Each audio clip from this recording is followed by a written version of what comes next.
It says we are live. Thank you for joining us here at OreAni for the end of the 2020 winter season, which a whole lot of stuff has happened. Happy to say that our crew is still here, and I'll introduce you to them. We got Sean still with us. Yep. We got Jessica back. Hello. We missed you last time, Jessica. Oh, thank you. We got Big Vinny. Thank you. Thank you for having me. And we have myself with my friend here on the side, Aldine. Hi. He's actually the person that introduced me to anime. So. Oh crap! I am. Yeah, that's right. That's right. So, Albert, Nick. I don't know if you guys doing all right. I hope you are. Feel free to join us as soon as you can, and stay safe. But for our anime talk today, let's go ahead and start with the. I wanted to start with Ishizoku reviewers because of the interesting story that happened behind it. Like at the beginning of the season, it was the one show that all of us watched and had fun discussing about it. But then I started hearing all this news, and it was then brought to my attention that it was indeed removed from Funimation due to it not being content that they feel They can stand behind. yes. So I was actually really surprised by that, and so how many of you were any of you surprised by that, or? Well, I'm surprised by stupidity for not checking out the material beforehand. Same. Actually, Jessica, did you watch any of it, or? I didn't. I read the description and it wasn't really my kind of thing, so I passed on it. But I thought you were I looking for a fantasy story. I was just not that type. But I'm curious if anyone here has read the original, and is the original as explicit, or did Yep, they they're the really? same. They're the Very same. same. Very same. So then, why was this a shock to Funimation? It shouldn't be. I don't know why they feigned such a surprise over it. My other question is, did anyone complain about it? Is that why they decided to yank it? I didn't complain.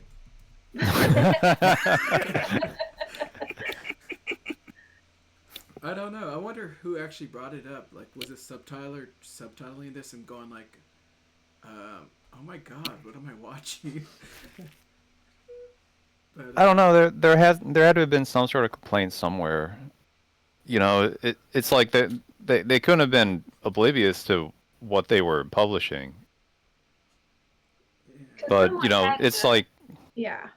anime is like such a low scrutiny environment that it's like, well, this sounds terrible, but we're gonna put it out, and no one's gonna complain about it because who would complain and also watch this thing to begin with?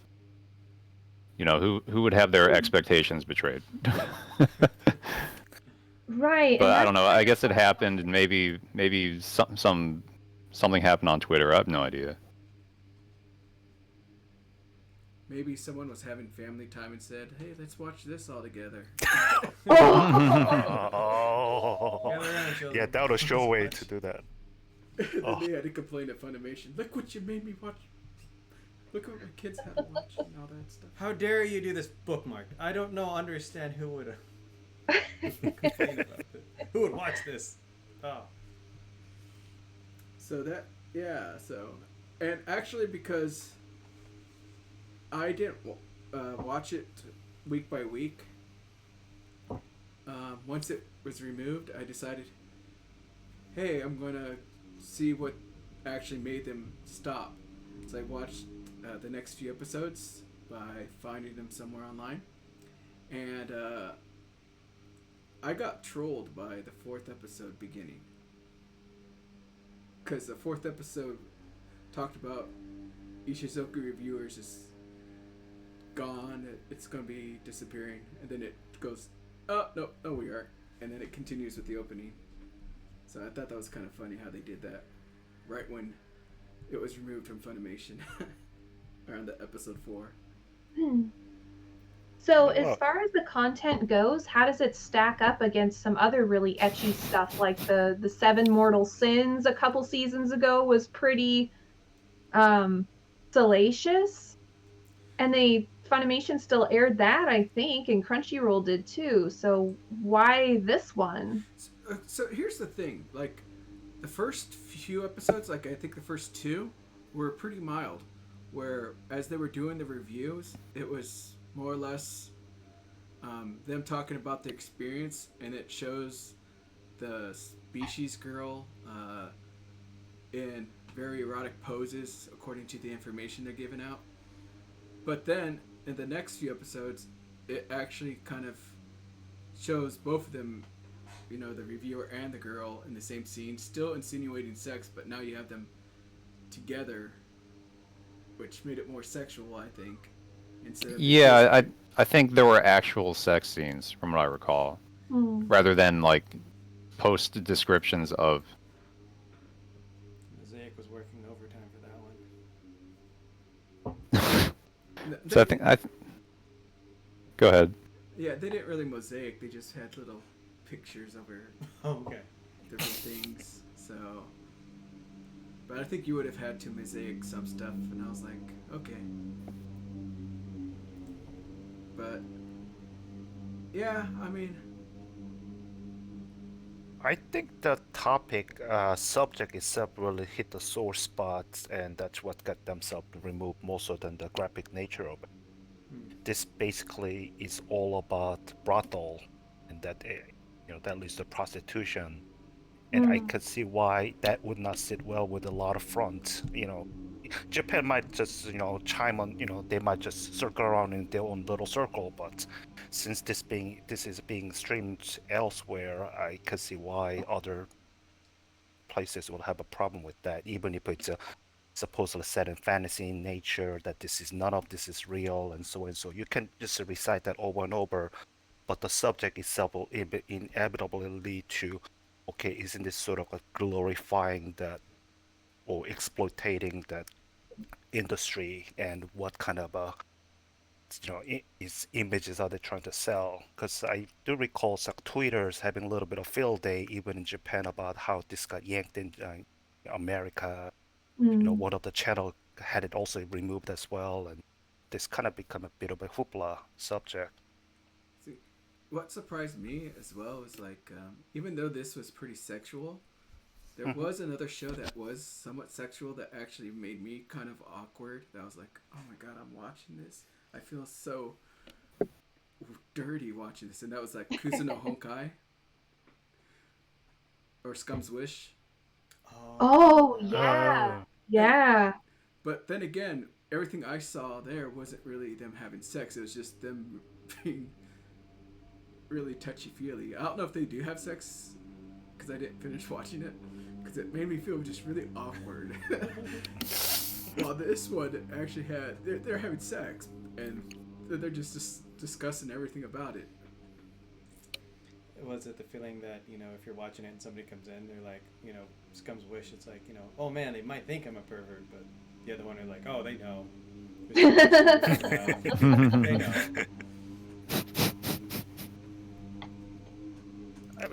I thought that's what makes this series very funny, because they're very upfront about what they are going to do. They don't try to put up a little pleasantry about anything. They just go and do it, and they just basically brag about it through and through. I mean, that's basically the whole series is all about. Okay, this week we're gonna do this, and the next week we're gonna do that, and then how about this, and how about that, and I think the later part of it, they even end up going to one of the store where you can actually create your own dream, and everybody ended up like having a little competition over how who builds the most realistic. The waitress one with a feather, and that got them into trouble down the road. Maybe Funimation should make a Pornhub account and stream it there and get revenue. Yeah, I was thinking about that. That they should. I think part of it is that like the streaming services don't have parental controls as far as I'm aware, unless they do. But I would guess that like Funimation and Crunchyroll and whatnot are just too small time to have that kind of functionality. Yeah, the only thing they get close to is just the CV2 code on the back of the credit card, and that's pretty much it. That's all the authentication So, they need. doesn't Netflix like have you can set up certain accounts for people, and if they're kids, you can Yeah. negate them from going to certain titles that have a certain rating. I would be shocked if it didn't. Yeah. Yeah, I it think that's does. the It only has one, a right? section. I don't know about Crunchyroll or anything else. It like shouldn't be too hard to implement it, no? Well, I think anime's been its own like genre, or like kind of like it's been left alone. Even like I'm thinking back in the days in DVD sections, they weren't, you know, too heavy on the age labeling and like restricting it or anything. It was just like, okay, yeah, you can buy it, whatever. Mm-hmm. Yeah, it was like Cartoon. generally not for kids. It's just like this is for nerds or something. This is for weirdos. This section of the Blockbuster video, and Yeah. I remember doing the walk of shame in Suncoast trying to buy anime there back in the day. Oh my gosh, Uh. Suncoast is such an amazing place. I remember buying Serial Lane. Like, I was just so desperate. I bought the 2 DVD boxes, and it turned out when I got home it was season 1 and then season 4. So, or you mean part one, part 1, part 4. And then I was like, what the hell happened? Like, I watched the last episode, I'm like, I don't know what the hell's going on. Suncoast. so I wouldn't be surprised if after this, or if we have more episodes that are like this, that they're gonna put like parental controls and be like, okay, this is Crunchyroll for kids, and you got your Naruto, and here's Dragon Ball, and then you have Crunchyroll for weirdos, and here's all the late night anime TV stuff. I'm going to Funimation right now to see if they do have that, but my guess is no, they don't. The thing I don't like about Funimation is it doesn't remember a lot of settings. Like, I'll watch a video, change the subtitle settings so it's not like this big black rectangular box, and then I'll close the application and later on we'll try to watch a video and it'll go back to its default settings. I'm like, what? It made me kind of upset, but let's go ahead and move on to another title.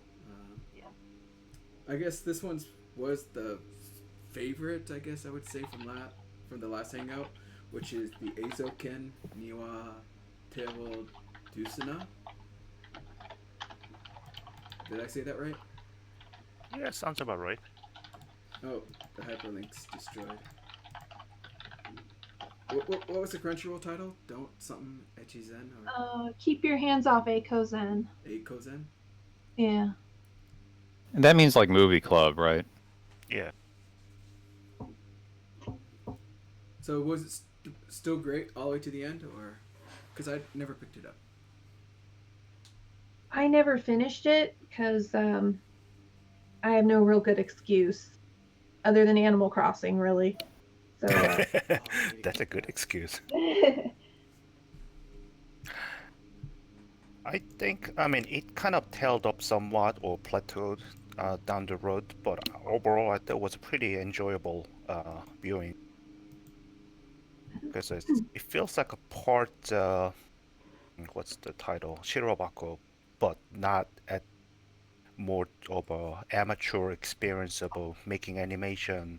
And I like the fact that they didn't have to get involved with so many characters that kind of drove me crazy at times while watching Shirobako, because there's just so many characters, so many involvement through left and right, and sometimes it's hard to keep track of. But this is basically centralized to just 3 member school,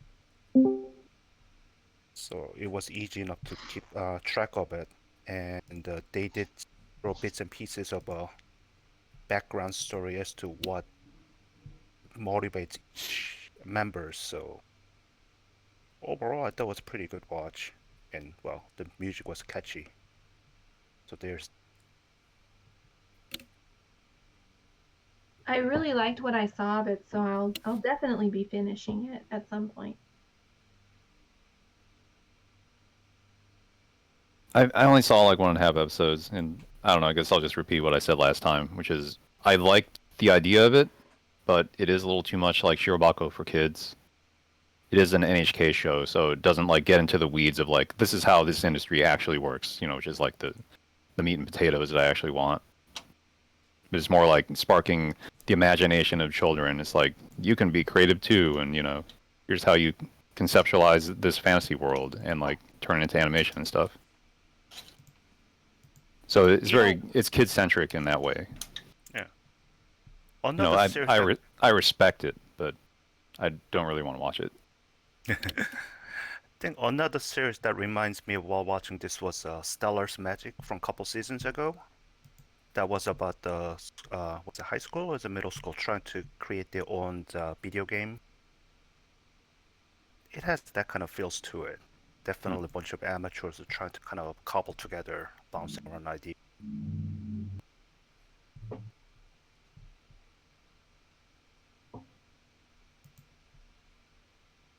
So, would you say it's still highly recommendable, or? I think that the fans of animation probably would appreciate it, or at least try to stick around to watch it.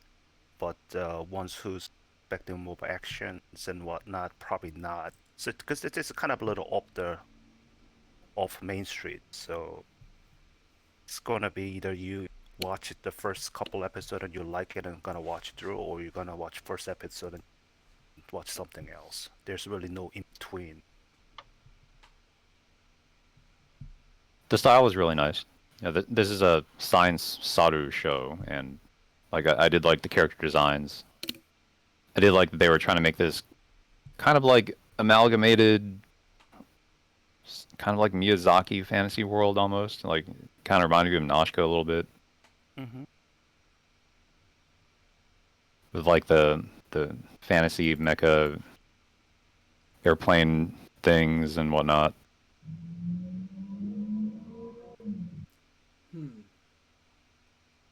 I don't know. It just the cover art for it never brought me in, so that's why I never really clicked on it to watch it, and I just couldn't pull myself to get in there. What about you, Nick? Thank you for joining us, Nick. What show were we talking about? I didn't catch the title at first. I have a few assumptions, but Eizoken is what we're talking about. I rightly thought so. After watching it, I still kind of have my immediate stance where it really invites you onto the like manufacturing, not process of anime, but just like on the design board meeting table committee thing. So, and I think this is kind of like what Shirobako didn't really touch upon. While they showed you all of like how the industry is a little bit set up at the studio level or at the, you know, seeking help from other studio levels or just the general jobs of everybody at play, this is a rather small team. And you're kind of there for the brainstorming on the creation of something. And that's where this show stood a little bit more apart to me was just because, as I've said before, anytime I watch like a special feature of maybe someone who's not used to the industry gets something made in Japan, they do talk about like how, you know, you're not really there for the various meetings that take place just to decide, you know, the setting or, you know, how someone's room's going to look like, as I've said. And the thing that actually I found myself like not appreciating the most about Eizouken is when it would just kind of like do that tuning bio thing and just kind of bring fantasy into reality as they're brainstorming. Sometimes I found myself actually wondering what the characters were doing while the brainstorming was taking place, but that's not to be like a that's not to say that it did the animation or the anime as a whole a disservice. It's just I don't know, maybe I just wanted it toned down, or maybe I just wanted like to phase in and out of that realism. But overall, I did actually quite enjoy, Eizouken. Um, Yeah, I guess now that you mention it, like they were trying to make cool shit in Eizouken, where in Shirobako, what they were working on were almost like parodies of common TV anime.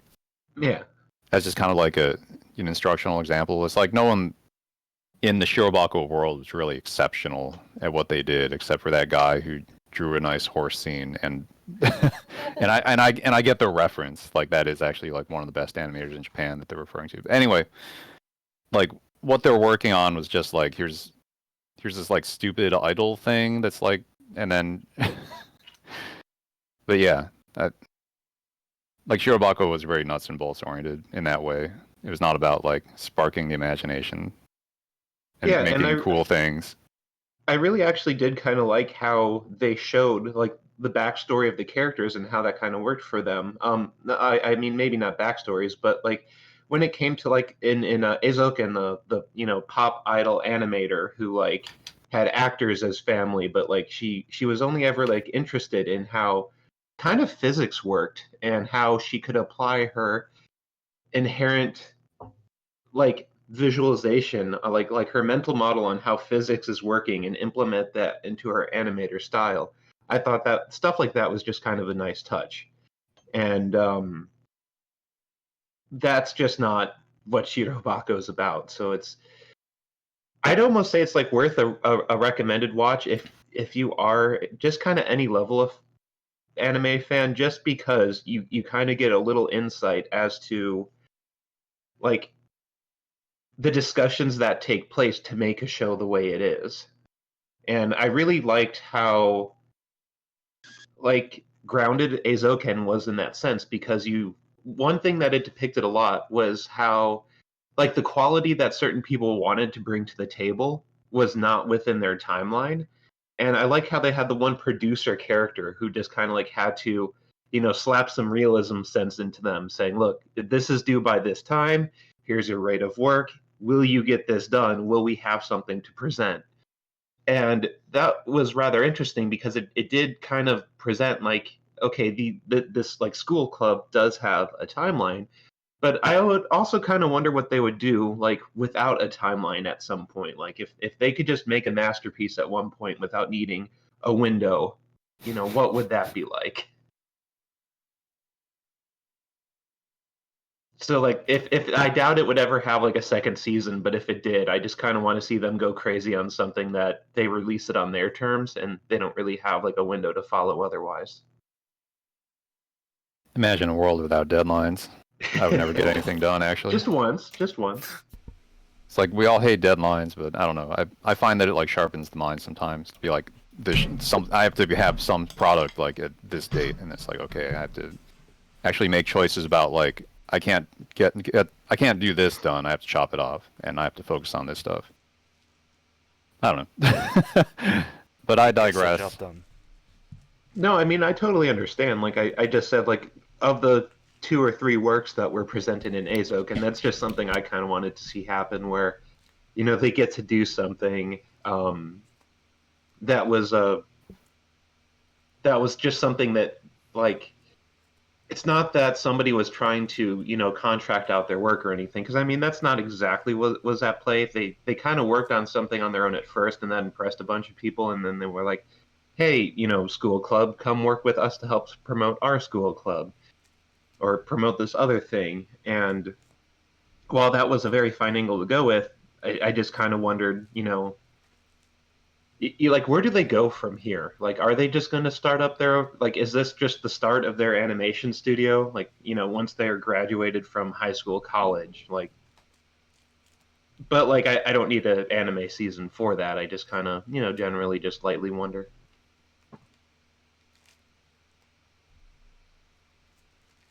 So is it a recommended show for this season still? I mean, I think it's really cool to check out just for, again, just to get a little insight to that. Not like realistic, actual like studio level production, but just to be like on that committee of design. That's like what more this show is kind of about, All right. and that's something Shirobako like just didn't really do too much. Yeah, I even though I've only seen like 1.5 episodes, I would still recommend checking out the first episode. You know, you said that the poster art, the key visual, whatever, it's not that interesting, but you know, it is a Yuasa show, so like that's not you have to see it in motion. You know, it actually has like a ton of charisma and attitude in a way that like Shirobako didn't have. Because Shirobako is like telling you industry facts, you know. Yeah, like it didn't really sell you on the characters too much, but Where Eizouken has like a world and a vibe, and you know it is charismatic in that way. So I think you should watch and one the funny episode of thing it. is, I don't actually like Yuasa like pieces. I checked out very, very few of them, but this is one I did watch. So I think that it's not as jarring as some of his other styles, but Yeah, he's made so much stuff now that like everyone has a Yuasa thing. You know, even if they don't like Yuasa, they'll find one thing that they like that he's made. I do like how he's able to like reinvent himself again and again. All right. Let's go ahead and go into the next title then. I'll give Jessica her light to shine here. Oh, what one are we going to talk about? Jibaku Shonen Hanako. Oh, this one. Okay. This show was better than it had any right to be.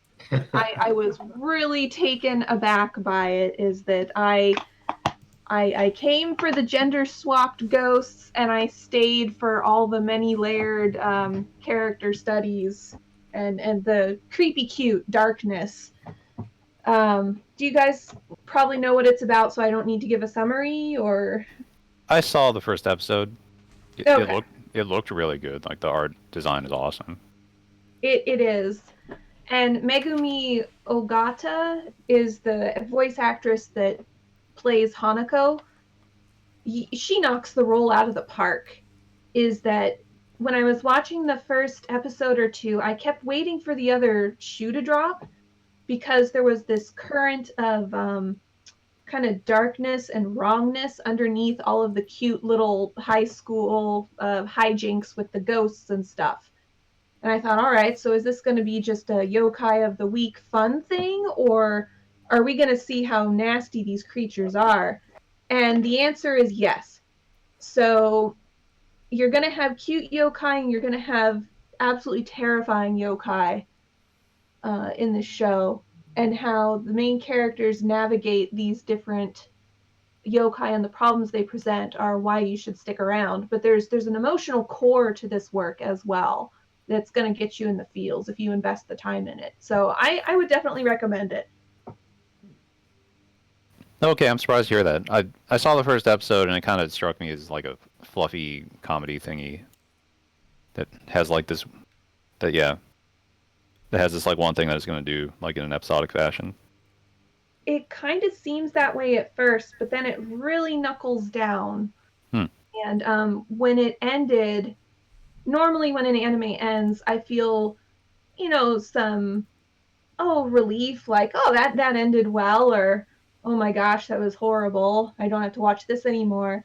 And with Hanako, I actually was disappointed that there wasn't more, because I felt that we just scratched the surface of what this story has to tell. So, like, by dark, like, how dark are you going? Are they going? I would say that the darkness is more in the psychological side than actual physical threat. There is an antagonist who is extremely intimidating, and the reason why I find it unnerving is that he looks like a child, but he acts like an adult. And he's kind of unpredictable about when he's going to get nasty. So he was very kind of scary. And then Hanako isn't all that pure either. So you have to wonder, all right, what's he going to do in this scene? And it was that kind of undercurrent that I felt made it a little darker than your normal high school yokai ghost hunter club thing.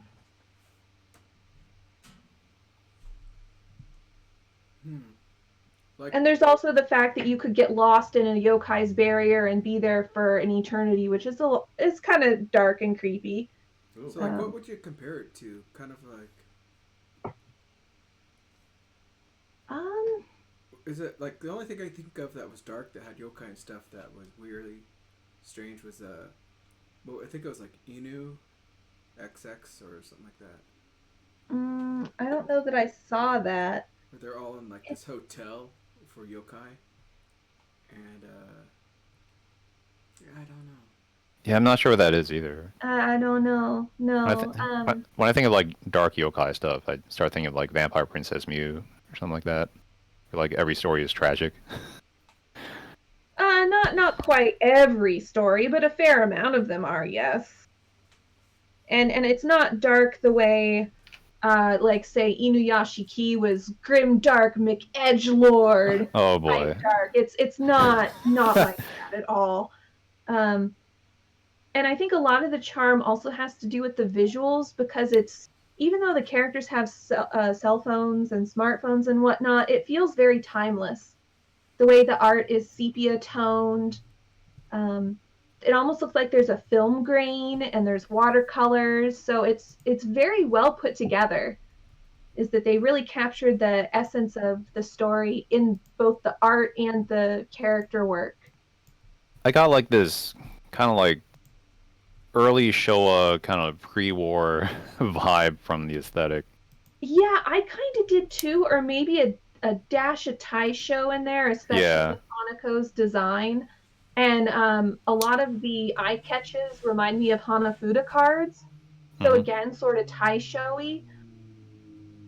But I think it's meant to take place in modern day, although we never see any of the kids at home. We're always at the school. So watch it. Watch it and tell me if I'm right or if I'm just seeing awesome where there is very little to be found. Yeah, I might check it out. I haven't found too much to watch this season so far. Like, I heard there were some good things, but I don't know. The only thing that's really stuck with me is BNA. Okay. I think that look and feel wise, ambience wise, I think this series is somewhat similar to Otome Yokai Zakuro. Yeah. Yeah, Zakuro was Taisho-y for sure. Yeah. That's the one that. A similar color palette too. I'm looking it up. I want to see what this. Oh, that one. What do you mean? Oh, that one. It has a Kitsune maid girl in it. It is therefore awesome. Oh, that one. Okay. Well, Tank noticed that it was written by Mario Kata. no, What I was? just- I meant I just Zakuro. love the darkness, because like it, and the one I think it was Inu Boku SS. It starts off as this light, fluffy kind of show, and there's some like conflicts going on, but it's not really anything major. But then you realize there is this really dark side to some of the yokai in there, and as they're living their life, you learn more about some of them. But I don't know. Well, let's I wasn't expecting gravitas from something called Hanako-kun, which is like, Hanako-san is like the toilet ghost. I'm like, okay. Right. Well, speaking of yokai, let's hear from Nick and Vinny about Nekopara. What? Yokai. I'm talking about cat girls. I'm sorry. They're definitely in the dreams. So I didn't watch this show because it made me go no, and I rather stick with the games. So how was it? Was I right or was I wrong? Well, I don't know. Maybe right because I honestly don't know the game perspective here. I didn't even watch the OVA that came out, so this has been my first experience with anything Nekopara, and it just kind of told its story. I think for the most part, you have a little more backstory to some characters that probably didn't have a whole ton. Um, in this series, it's not really like honestly a coming of age piece or anything, but essentially like most of the plot revolves around the introduction of a new, really young Koneko like character. And while the story doesn't revolve around her, she's very much present in most of the series. And it's pretty much just like a introduction to the new family with I guess like establishing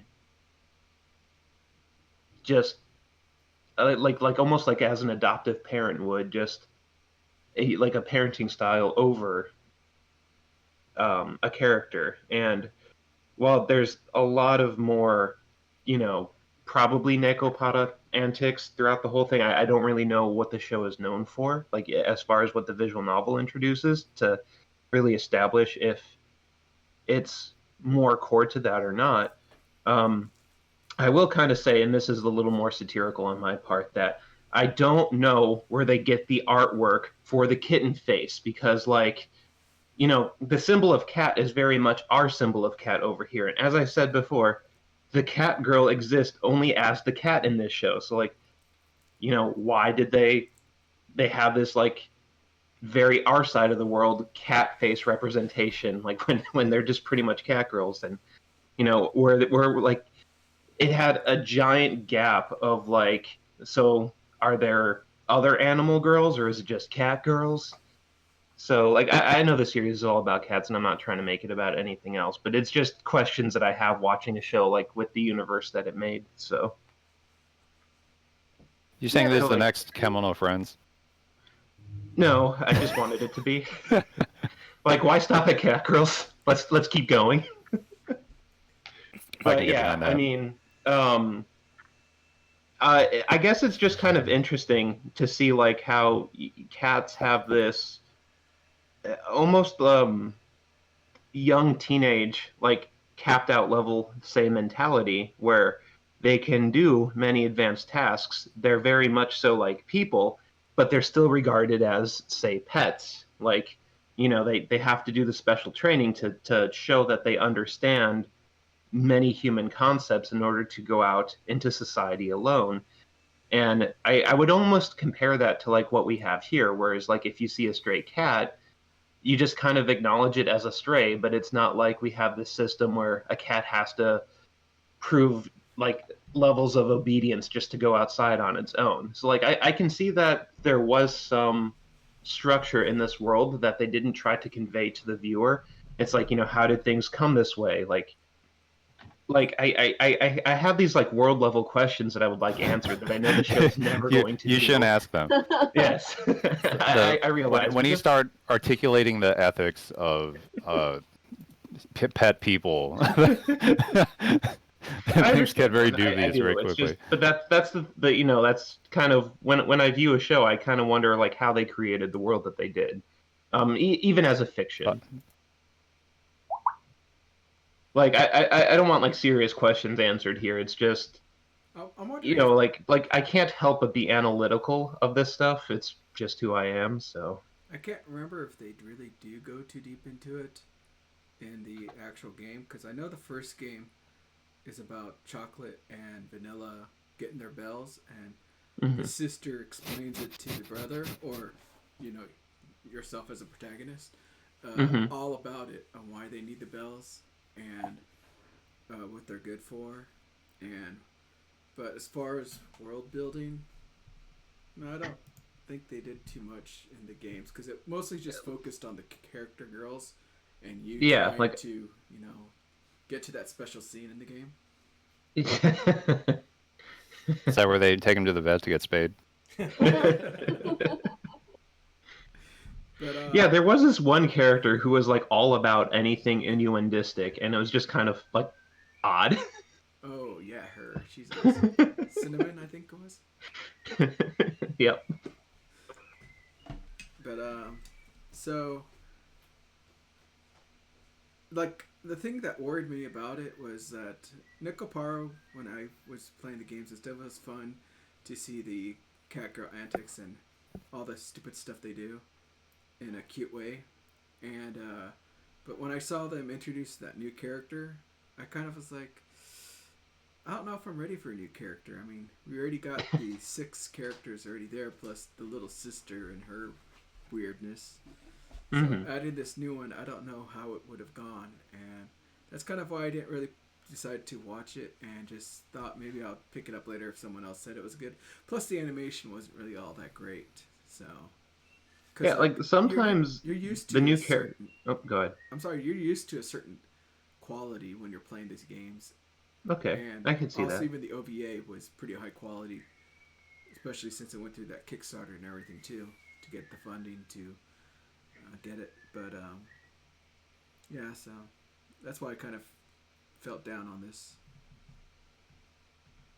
Again, I have not checked out the OVA to be able to even compare the art style, but I will say that a lot of times the new character is ignored, so you do get additional antics of the core cast.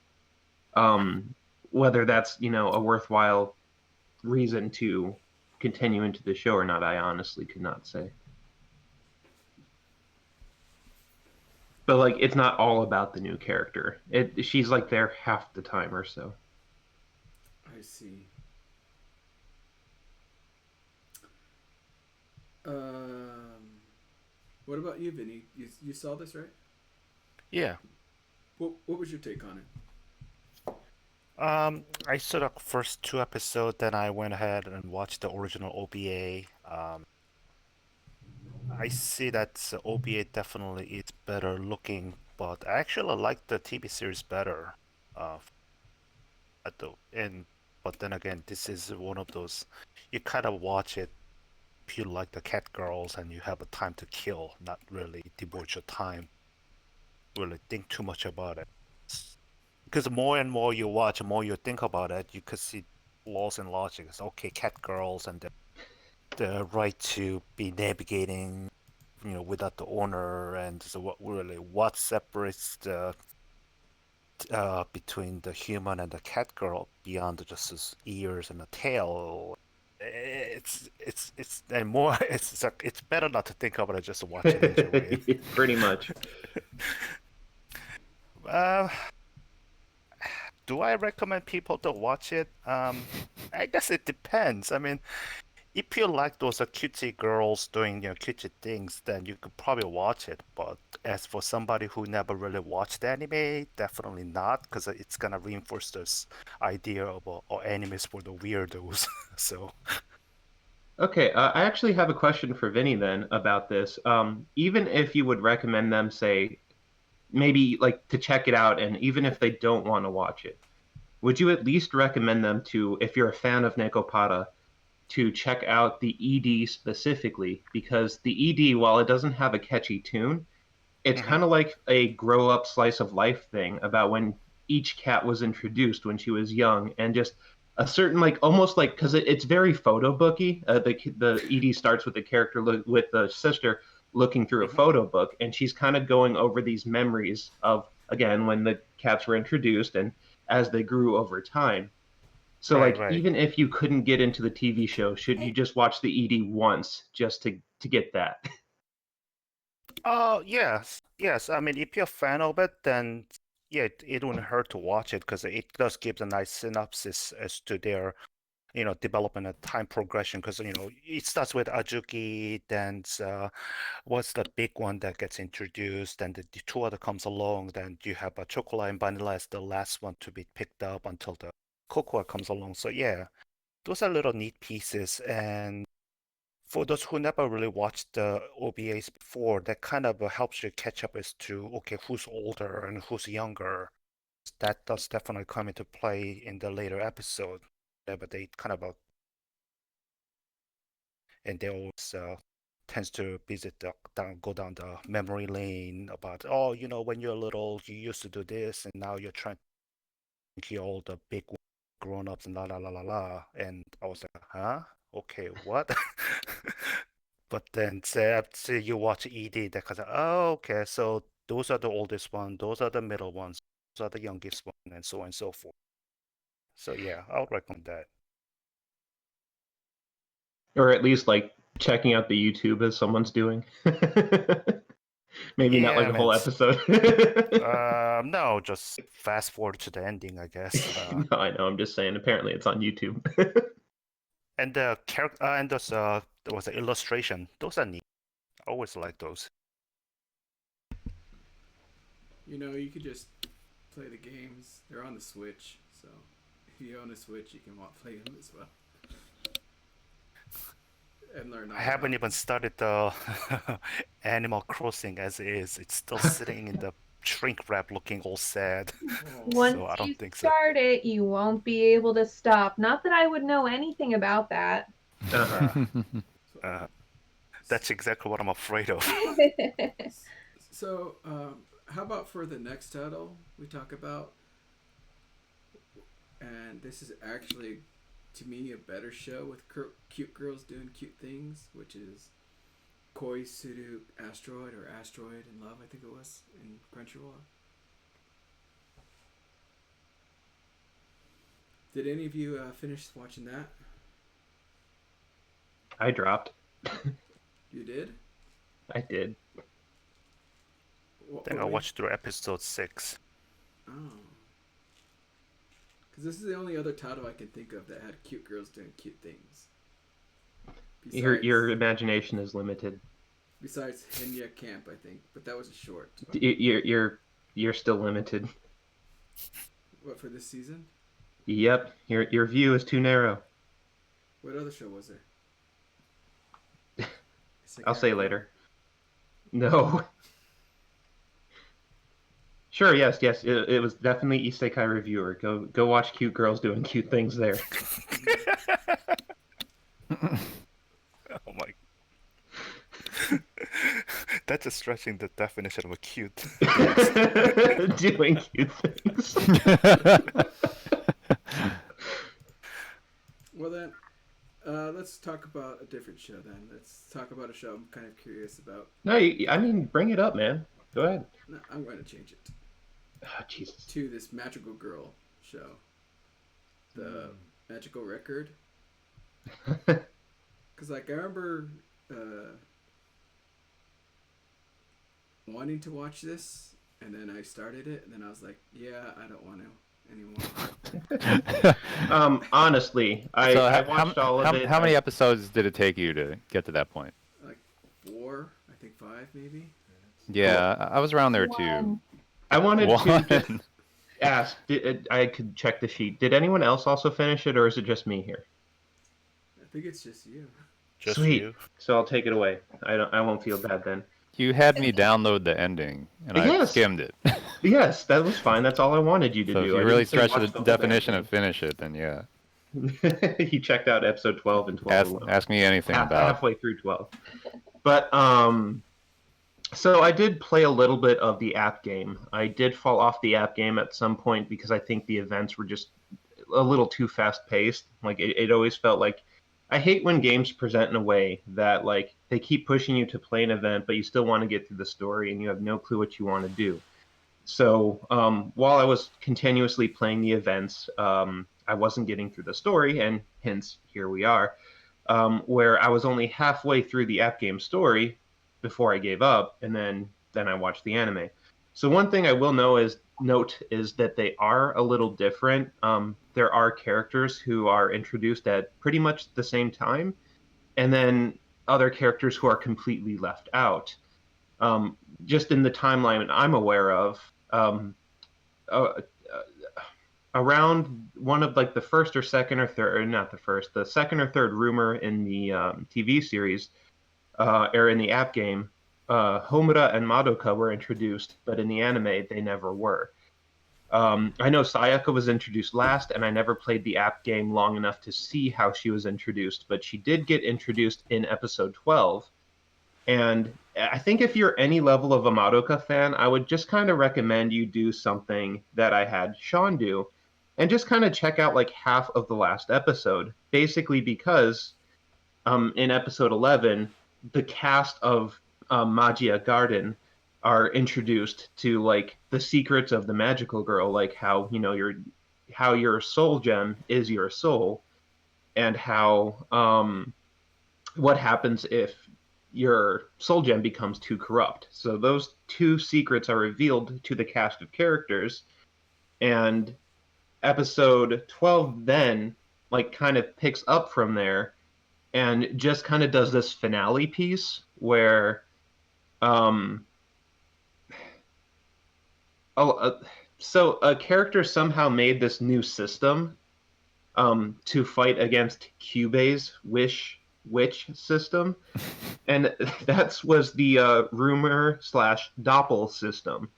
So somehow they start up these witch-like entity rumors that once the rumor propagates, it kind of self-enforces itself, which is kind of interesting. I believe it was probably made from a wish, but I actually do not know at this point. Actually, can I ask a lore question? Sure.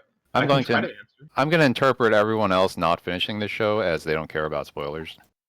Yeah, Sure. no, but like I don't know where it's going because I didn't finish the app game story, and I've only seen up to episode 12, which introduced parts of the story that I never got to. So I don't know if I could even answer them. Is this opposing system made by another godlike force, kind of like Cube is? No, like, is in it a episode force 12, opposing the character Cube? literally says, "This is my system. I made it," and she's not a godlike entity. She's just a human, normal ass person. Seems like it. Well, magical girl, normal ass person, as normal as that gets. Oh, okay. Yeah, I was kind of wondering because I tend to see Madoka Magica as like Lovecraft, cosmic horror, magical girl. Yeah. Like throw these two genres together and you get that. And and one logical way to sort of extend the universe would be to introduce more cosmic gods, more than just Cube. So I was kind of wondering where it went. But like as I kind of reached out and told Sean, I feel if you were any level of fan of Madoka Magica, like just at all, and just kind of wanted to know what this series was about, it's just kind of worthwhile to check out its finale fight and like skip the first 9.5 minutes of that final 12th episode, and you'll see two of the new characters kind of escaping, like because as I just said, they were told the secrets. This is where the location they were told the secrets, and one character went to retrieve the other.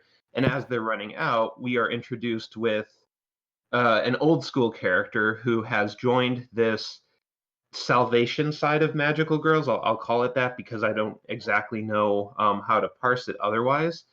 But they believe that with their, say, rumor doppel system, they can, in a way, Madoka didn't like circumvent witches and not perpetuate the fighting of witches, like that whole cycle as we've come to know it.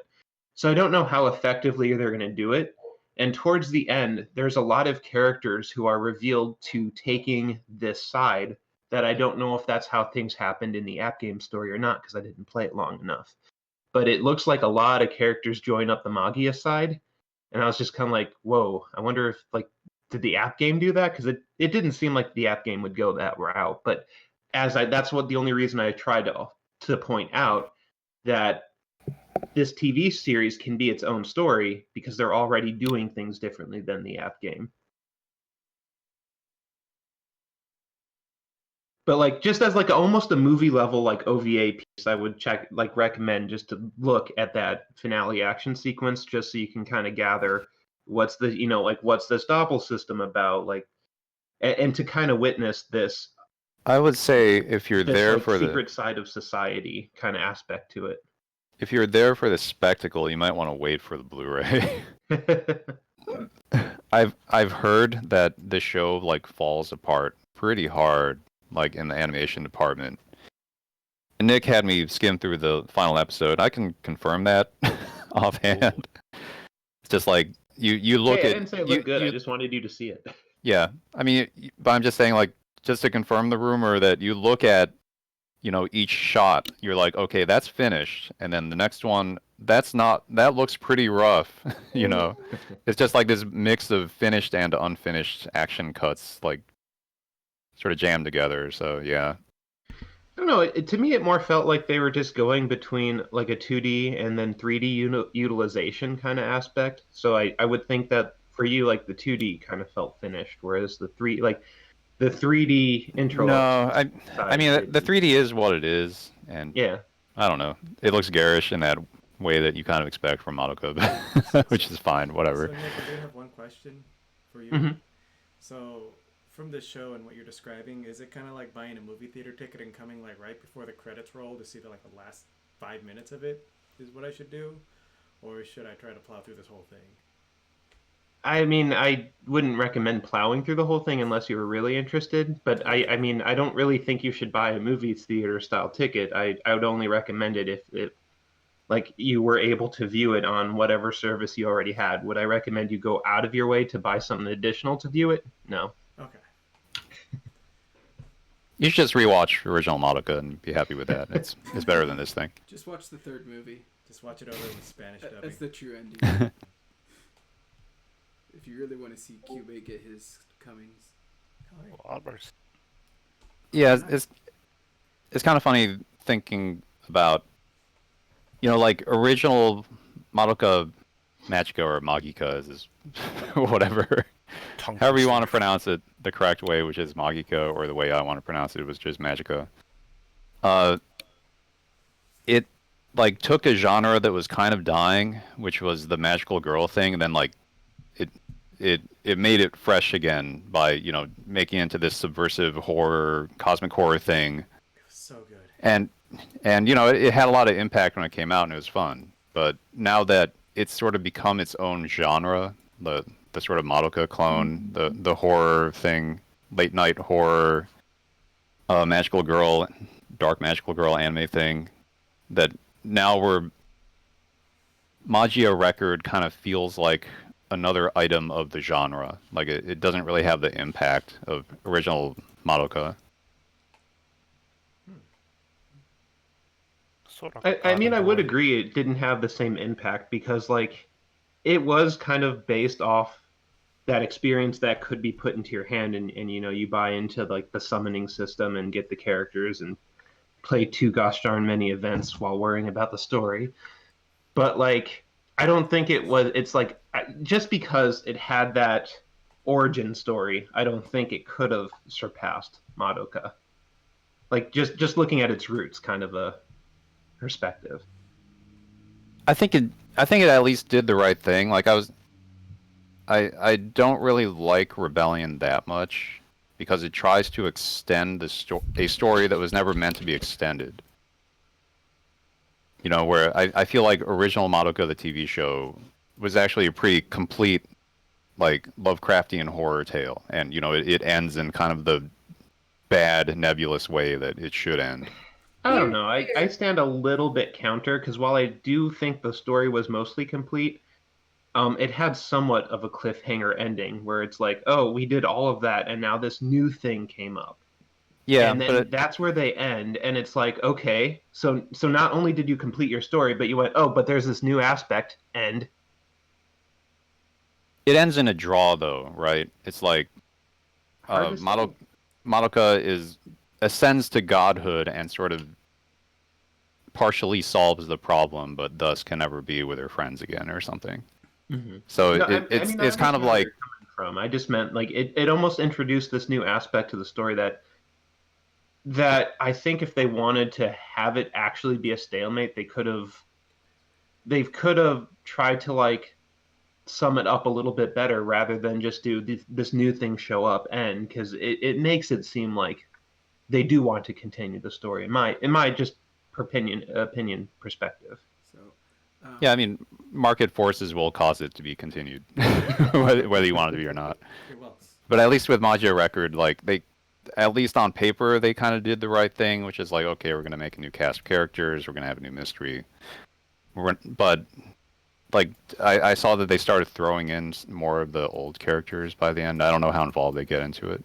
Hmm. so the only thing I would say that was another reason why I kind of didn't like this show was that, unlike the original Madoka, I didn't really care for any of the characters and their problems in here. I understand. One thing that I will like to add just before I forget, because I totally lapsed my memory. This was another show that I liked because it had really unique illustrations at the end. So every episode ended with, an illustration from, say, a famous illustrator. And while most illustrations had to do with, say, the new cast of characters or a blend of the new and core cast, very few illustrations did have the event characters, the few that I met. So I was like, oh, well, that's kind of neat. Oh, So you're like talking about that's the end more if you cards? played the app game at all, huh? You're talking about the end cards? Yeah. So like that might be worthwhile if you had any affection for like any of the new characters. Just go to episode end, look at the illustration. I think I lasted one episode of it and one day of the game. It's not look too good to me. I get you. All right. Let's go ahead and move on to another show. This one was actually quite magical to me. This came as a recommendation from Vinny, which was Oshiga Bokudan. No, Bodan? Boduk? Budokan. Bodukan. I can't say that. Basically, on Crunchyroll, it's the my favorite, or sorry, it's Funimation. If my favorite pop idol made it to the Bodukan, I would die. I am so glad I'm not the only one that fell head over heels in love with this show. It was so Yay! It was amazing. Like at first, I didn't even want to pick it up. When I saw that, I was like, "Oh my god, this is gonna." I don't even need to read the synopsis. I'm not gonna watch this. It's an idol show. I'm kind of don't really want to be into that right now. And then with the hangout with Vinny, he told me, "Oh no, it's actually really good. You should check it out." And I'm like, "Okay, I'll give it a try." I put it on. I was like, "Oh my god, this is amazing! I love this." And I actually recommended to my friend here that's the first thing he should watch from this season if he was going to watch anything. I did. It was really, really fun. Like, I saw it and I was like, man, this is so cool to watch. Like, as far as a fandom and how like the idol girl environment kind of is, the competition that they have, and how much time someone can dedicate. And I was like, oh, this is so fun. And I'm like, man, that main character has a really unhealthy obsession. Holy shit. But yeah. I really like the way that it balanced the otaku and also the idols themselves, because you got to see how the otaku viewed each idol and then what the idols were really like both on and off the stage. And I thought that was a perspective that we haven't really seen a whole lot in a lot of idol anime. Right, I think the idol anime tends to focus on the career of an idol themselves, Yeah. not so much of the fan. Fan just tends to be more of a background CGIs most of the time. But I like the fact that this is actually pretty heavy on the fans who actually idolize their favorites and how their interaction goes. And I get a laugh out of every time I see those fans that try to be the nightly things by not getting too much into the in your face to the idol, but then they just can't help themselves but to that really trying not to get too much into it. But in private life, they're just all over the places Mm-hmm. over those idols they worship. Yeah, it's you can just take a quick glance at it and you could see how this is really unhealthy and how creepy it is. But then I think they really did a good job balancing it out so that it's actually approachable and it's really easy to root for those not only just the idols themselves who are struggling, but the fans who actually wants to be more supportive.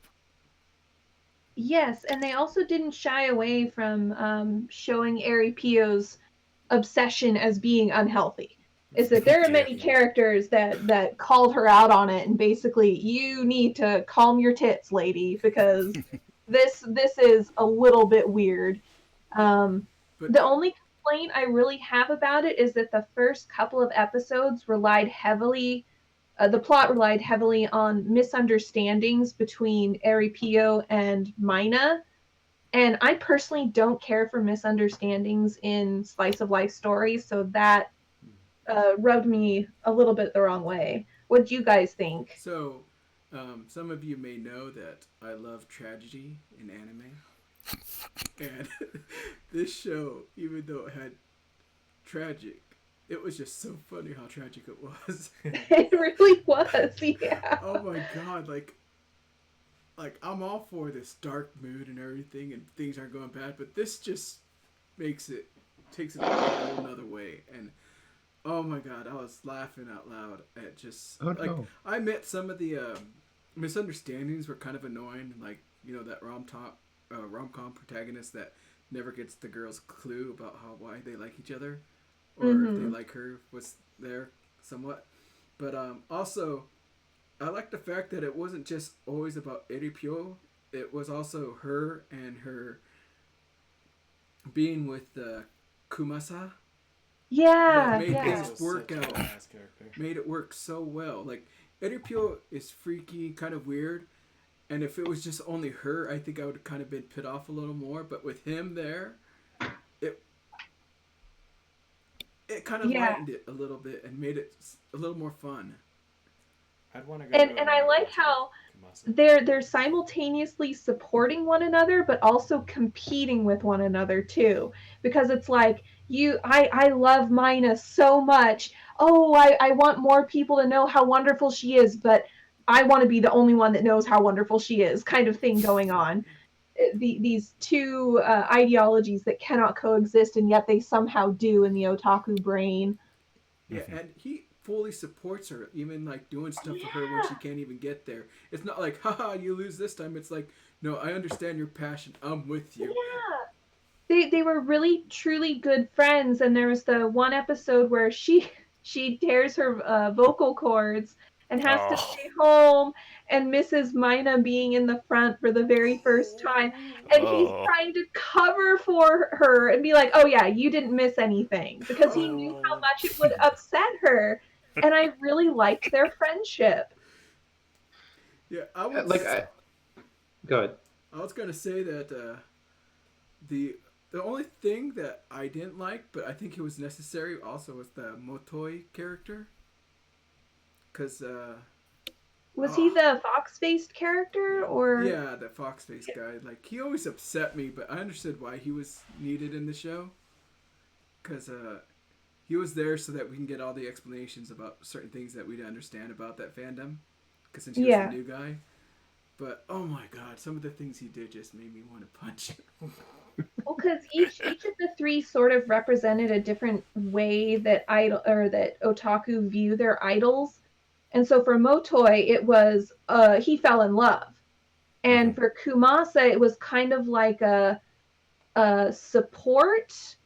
I don't know if it would be necessarily paternal or how to describe it, but it was like he just wanted her to succeed. So platonic. Yeah, very platonic. And then for Eripio, it was almost like a mother relationship or a moe thing, where she just thought that Mina was the absolute most adorable thing on the planet.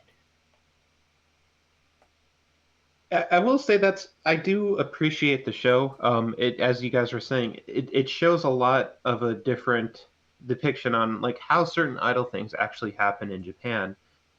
You might hear about it like buying CDs to get tickets to vote, and this show kind of like sold that aspect a little bit better than any other show that I've seen before. But I could kind of see like where Jessica and Tank are coming from. Honestly, I did like this show and I overall enjoyed it, but I do feel kind of rubbed the wrong way by that constant inability of like the two, of Erikio and Mina to kind of like connect. Because it's just an element of the show that I'm like, it perpetuated episode after episode, but I just kind of go, oh, come on now. Like, it just seems too, like I get that, say, Mina might be like socially embarrassed to like just speak out, because that's kind of one of her inherent like character, not flaws, but maybe charm points or something, who knows. But it's just the two of them like never really understood each other, and by the time like this thing ended, I just wanted that to be cleared up, and it totally wasn't. But that's just what I wanted as a viewer. Like I don't necessitate it to the story. kind of things really that Just you like- makes you want to say, get a room already. It brought to light just the disparity, like when you spend time with someone, like, you know, a minute of mine is worth a minute of yours. But Mhm. in this case, you know, for Adipio, it was like, one day of mine is worth 10 seconds of yours. I'm just like, holy crap, that's a lot of time. Like, you know, Mhm. like for even a significant other, that's a hell of a lot. I mean, it's just, it's an area I didn't it made me understand that actually might exist. And I don't know, it was very eye-opening, I guess. I also like that it didn't shy away from showing that idols are definitely a product that are meant to drive sales. Because they had, oh, we have new merch, and you got to buy it in order to support your idol. And if you want your idol to be in the front row, you got to buy a lot of it and encourage your friends to buy a lot of it. And it's just that, oh, it's this much money to get a picture, all of that stuff, where I don't think I've ever seen an idol anime showcase that part of the fandom. Yeah. It's Yeah, all that's- about the glitz and glam and the singing and the dancing and the cute girls, where this one was not about the music at all. Because they had, what, 2 or 3 songs that they sang, and we didn't even get to hear the whole song because it was not about that. Yeah, I kind of wondered like what the hell was on the new CDs that they kept buying. Yeah. And from your guys' opinions, like for as far as following idol groups, like I've had a couple of experiences with them. Like the one I listened to quite a while, it was a while ago. It was like Morning Musume. You have like too many girls competing for the spotlight. It's like almost a game show in itself. Like, here are the idols, now pick your favorite one, and they're gonna fight to the death which one actually is popular. Moves on to the next stage.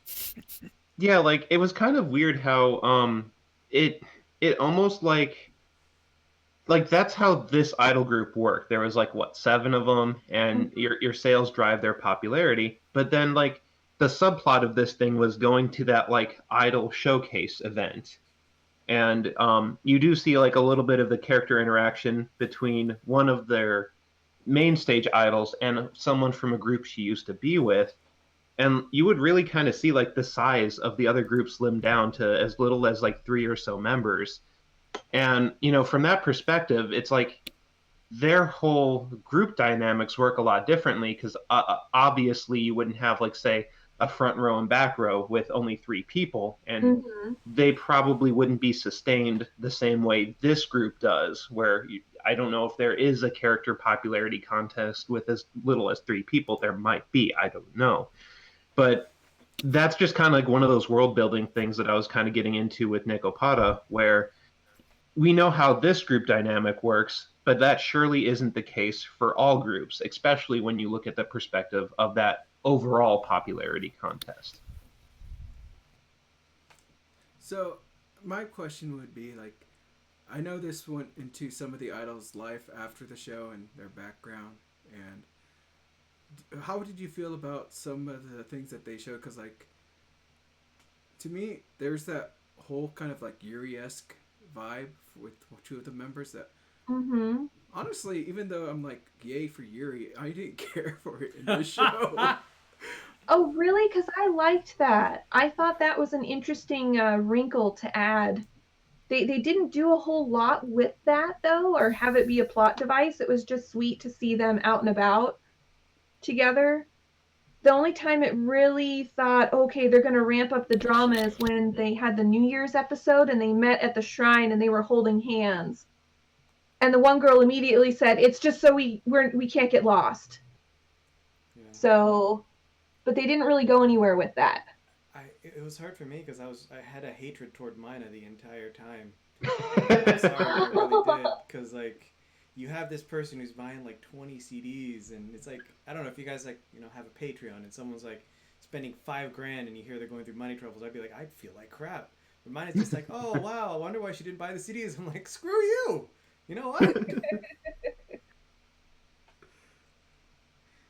Well, I mean, I get where you're coming from, and I do see it, but it was at the same time, it was the plot dynamic, excuse me, sorry, that they were, she was wondering if she was switching favorites, so that was kind of more, it wasn't like a question of, it's more like, did she just not buy mine?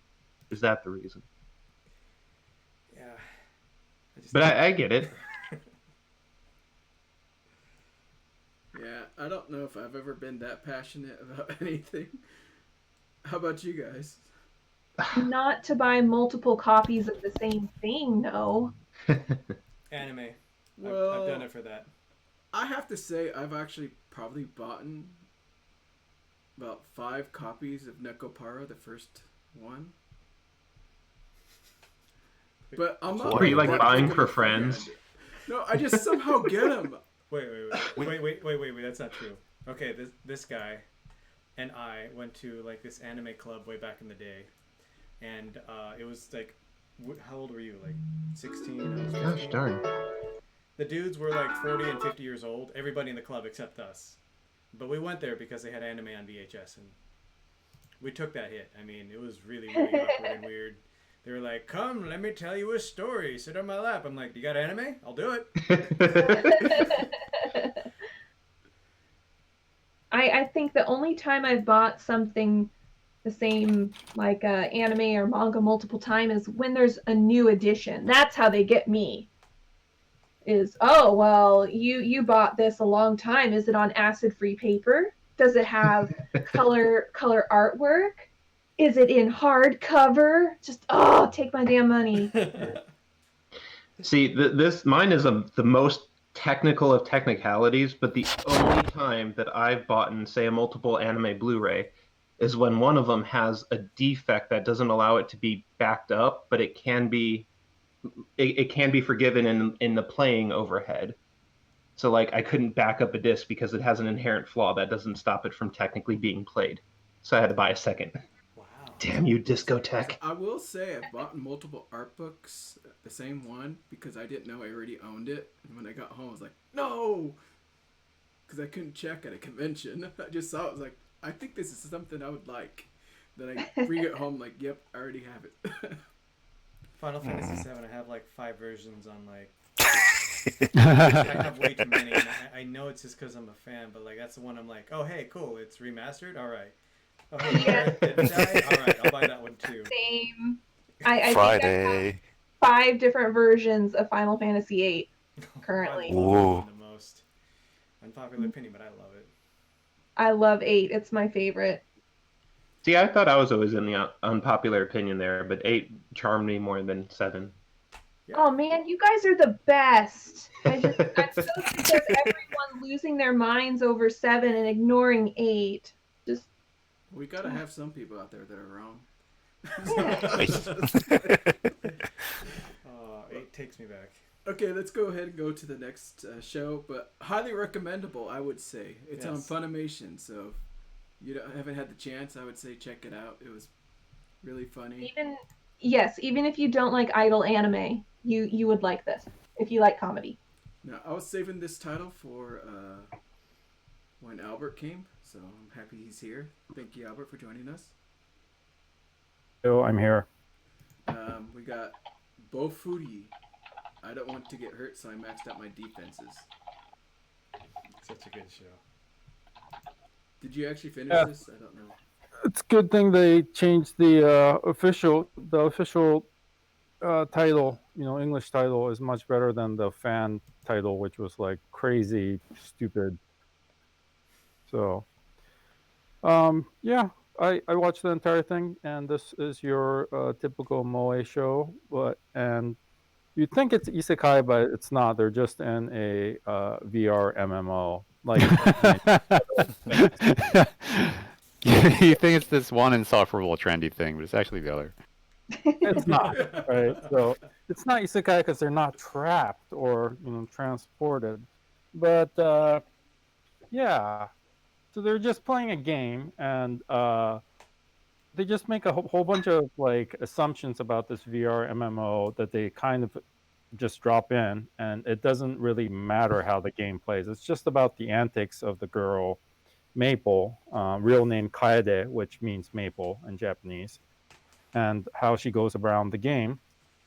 And the choices that she makes initially is, oh, I don't want to, this VR MMO does have some sort of pain feedback mechanism. So she's like, I don't want to get hurt. I don't want to feel that pain. So I'll just max out my defense, which is VIT, vitality. Would you That's- buy a VR system that can inflict pain? Yes. Are we talking like a Parents, are BDSM you type game asking or an me for- MMO? If you can feel pain, you can feel pleasure, right? It's slightly different circuit. I mean, Some people have it cross, so whatever. is there like other VR systems to choose from? Because I mean, the moment a VR system drops, like that is as immersive as something like this. I'm kind of in, Mhm. Well, no I mean, matter what it has. like Sword Art Could even have a death Online, game. right? Their system had no pain feedback, as far as I remember, because there's like scenes where the guys are just getting cut up, but whatever. But I don't know. No, it skips made straight up. to murdering you, I guess. Yeah. It's just all made up stuff, so it doesn't matter. And Didn't read the UI. you're just following it because it's cute girls doing cute things, Maple going into the game and doing crazy stuff. So I will say that I've read the manga, which is behind the light novel. So the light novel, I think, is around 10 or 11 volumes. There's quite a bit that's happened, and the anime covered a fair amount. I think up to like six or seven, somewhere around there, where they had the PvP tournament, um, or the guild tournament. So the manga is far behind that, and I've never read the light novel. I've only read the manga, and the manga, she comes in as a noob, does this one kind of stupid thing, but she eventually starts figuring out how things work, and she doesn't want to basically recreate a new character because she'd lose all the experience, right? Because she'd be a new character. So she's like, I'll just go with this. And she kind of finds skills and things that make the build work despite the admins trying to patch the system. So she's not crazy. No one in their right mind would put everything into defense. So she breaks the system in that way. And then they have to try to figure out, the admins have to figure out how to patch the system. So she's not so crazy strong. But every time she somehow lucks into finding these new combinations that make her crazy powerful. So that's it. I mean, the animation is good. The girls are cute. She eventually, her friend eventually joins her, and she finds guildmates, and there's costume changes and power ups, and she's OP as hell. At one point, she becomes a Gundam. So it's whatever, but it's surprisingly entertaining, and I watched it every week with glee. Yeah. Yep. I was always waiting for Wednesday. I really liked her character because it's kind of like, most MMO ones you have, this person's really skilled, and you're like, this person was bringing out a lot of cheese, and it worked. And it, like, got into the mind of the, the admins or what have you. But it's just, I liked her type of character more, seeing her, like, be powerful as opposed to someone who's just skilled, quote unquote. And the one thing I would mention is that I'm not sure how it is in the light novel, but at least in the manga, she eventually starts figuring out these combinations. She finds these skills. She does come up with her own tactics. Like, it's her, way of thinking, like using the cover and cover move. That was all her, right? She's like, oh, I could do this, and that's how she covers for Sally.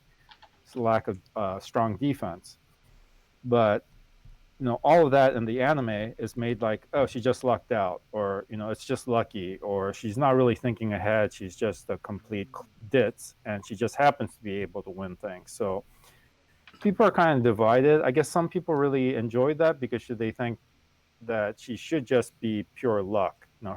There's an unknown stat out there. Her luck stat is out of the extraordinary, right? And to me, having read the manga, I'm like, she's kind of dumb in the anime.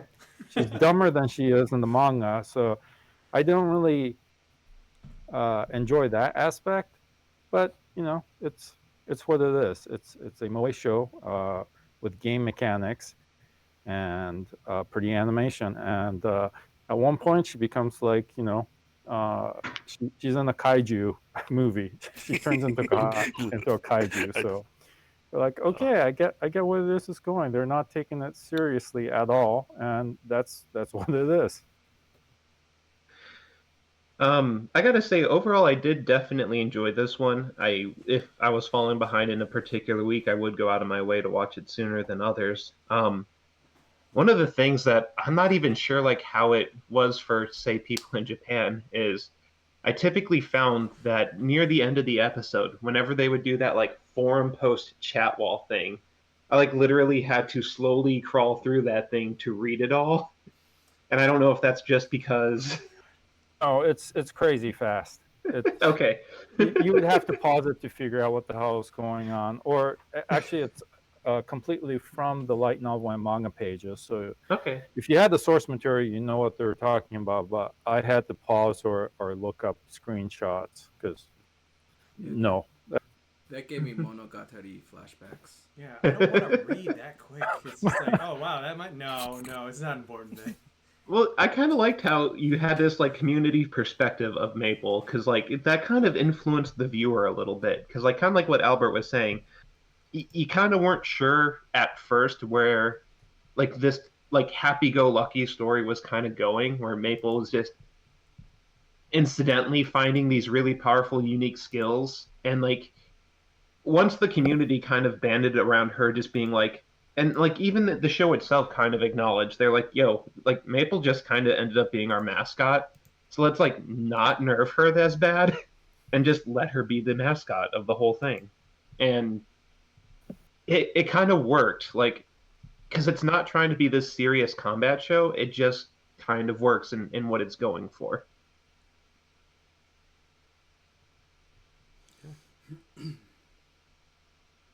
So highly recommendable. This was the only one of the series that I watched every week. Everything else I kind of put into blocks and spent a weekend just catching up. This one was every week. I'm like, is it out yet? Is it out yet? Yay! But let's go to another title because I was kind of curious about this one because I know it was recommended to Jessica because she was looking for some fantasy. What is this called again? Somali Tomori to. What is that? Kami-sama? So was it a good fantasy show, Jessica, or? I didn't care for it, and that's mostly because I don't really like kids, and for me to like a show that's about kids or parenting, the kid has to be pretty dang cute, and I thought Somali was annoying. So for me, I ended up dropping this because I just was not interested in parenting at all. So, but I'm not saying the show's bad, it's just not for Jessica. So Albert, how was this show? So this is based on the manga series that I had previously read, which I enjoyed, and I wanted to see what the adaptation would be. Uh, um, I overall liked it. I especially like the voice actor for Somali. Her name is uh, Inori Minase, and she's a very popular and up and coming. Well, she's pretty well established by this point. Very popular voice actor, and she also sings like many others and has her own radio talk show. So I started watching it, and yeah, it's got an interesting kind of a pastel-ish color palette. The animation's pretty good. The story, like Jessica said, is kind of this parent-child relationship that forms between the forest guardian called a golem and this human girl. And in this world, humans are almost extinct, and so they're on a journey to find more of her kind while disguising her because humans are hunted by all the other denizens of this fantastical world. You know. So it kind of goes there. There are some dark moments. There are some surprises. There's some teary moments. Um, I I question some of the choices that they made and how they told the story, because in the manga it's not really revealed that golems have a certain lifespan until you're into the story. It's not like right at the beginning. You don't really see them meeting for the first time right at the beginning. And yes, you do eventually need to establish some of what happened before they start journeying, but I don't quite understand why the director chose to kind of explain everything from the very beginning chronologically, instead of just dropping them in the story and filling in with flashbacks like the manga did. So it was an enjoyable show, but I'm not one of the directorial choices that were made.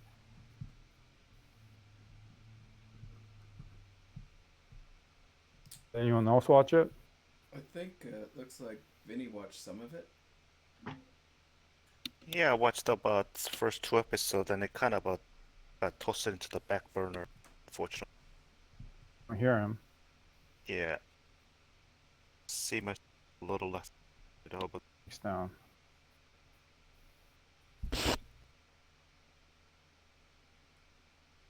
hello. You were cutting out a little bit, I think. How about now? Sound good. Okay. Yeah, I think I watched the first 2 episodes, and it kind of got tailed off, so I really don't have much.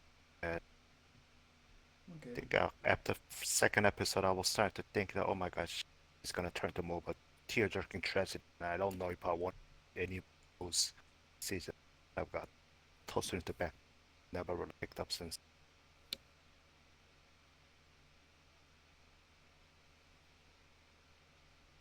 So, Albert, would you say would you recommend this, or is there only a certain group that you would say would probably enjoy this? So probably wouldn't recommend it to everyone, but it's more kind of slice of life. It's a little bit of fantasy. It's not for the action oriented, and yes, Somali can be super annoying. So if you're not into kids, certainly not for that crowd. But you know, say the same thing about like any other kid oriented kid uh, show with a lot of kids, like Non Non Biori, right? If you don't like kids, that might not be it for you. But um, I was a so fan of it just Isaki depends. Drops. That one's a good kid one.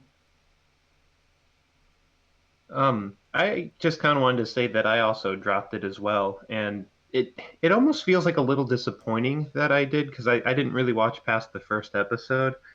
I don't know, like just its setting or something rubbed me the wrong way. But from the outside looking in, this show seemed like super worthwhile to pick up. It's not super common in anime for something to make as fantasy of a world as like it has, where it has, this rich depth of like lore creatures, and with humanity being on the scarce side, um, it it is kind of like an interesting reason to watch, say from a human perspective, but it just seemed really dry to me. And like there was just, I don't want to say execution, because I don't feel as though it looked bad, or it just didn't have the setting, because it really did. But as we're kind of finding out, it just didn't jive with a lot of people. And I would almost want more shows like this to happen, but I don't know, I just feel like a little conflicted with this one. Because it's like it had a lot of things that I would like a lot of other shows to actually do, but to me it just wasn't popular. Again, perhaps because of its genre or plot, but Are we talking about Inspector? no. No. Oh, okay, never mind. So that is the next title we're going to talk about. So let's put this card out. Inspector or Kyokusuri Suiri. Yeah. You just showed me the first episode, and my God, I'm like, I just want to see the next one already. So this one surprised me because it's like one of the shows in a while that I've seen that has like a very long story arc. Can you give me a broad description of like what it is, like as a genre? Is it a like action show with powered up teenagers or something like that? Oh no. No. No, Mm-mm. Mystery. But it does Nope. have some action, but it's definitely kind of more mystery and a kind of like a thriller type of show too. I think. And the characters are older. They're adults.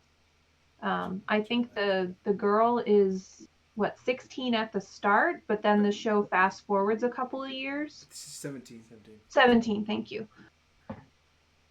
Yeah, I think it's 17 at the start, and then it goes to 2 years in the future, right? Something like that, yeah. And You're still a teenager when you're 19. I'm just saying. But the others are, I think, are in their 20s, 30s, and Okay. also, what was it? I think it's like the first 3 episodes are like maybe the first arc with this story about this lake, and it's just that whole thing is just like this whole murder mystery type of thing. Why would this happen? And it has this kind of them trying to solve it and put it together, and then the whole next arc is like the rest of the whole show, which is all about this ghost or Idol. a specter that is supposedly out there scaring people and attacking people with this metal beam. And so they go to the main girl that looks like Cardcaptor Sakura. And they Oh ask. gosh, I can't unsee it now. So they go to her, and she's supposedly, you learn all about her in the first episode, but she's like the link between the human world and the yokai world, and she tries to help solve this problem with this girl, and that's the whole rest of the show, and it's pretty interesting to me, and it was really fun. And there are some action scenes, but a lot of it's really dialogue driven.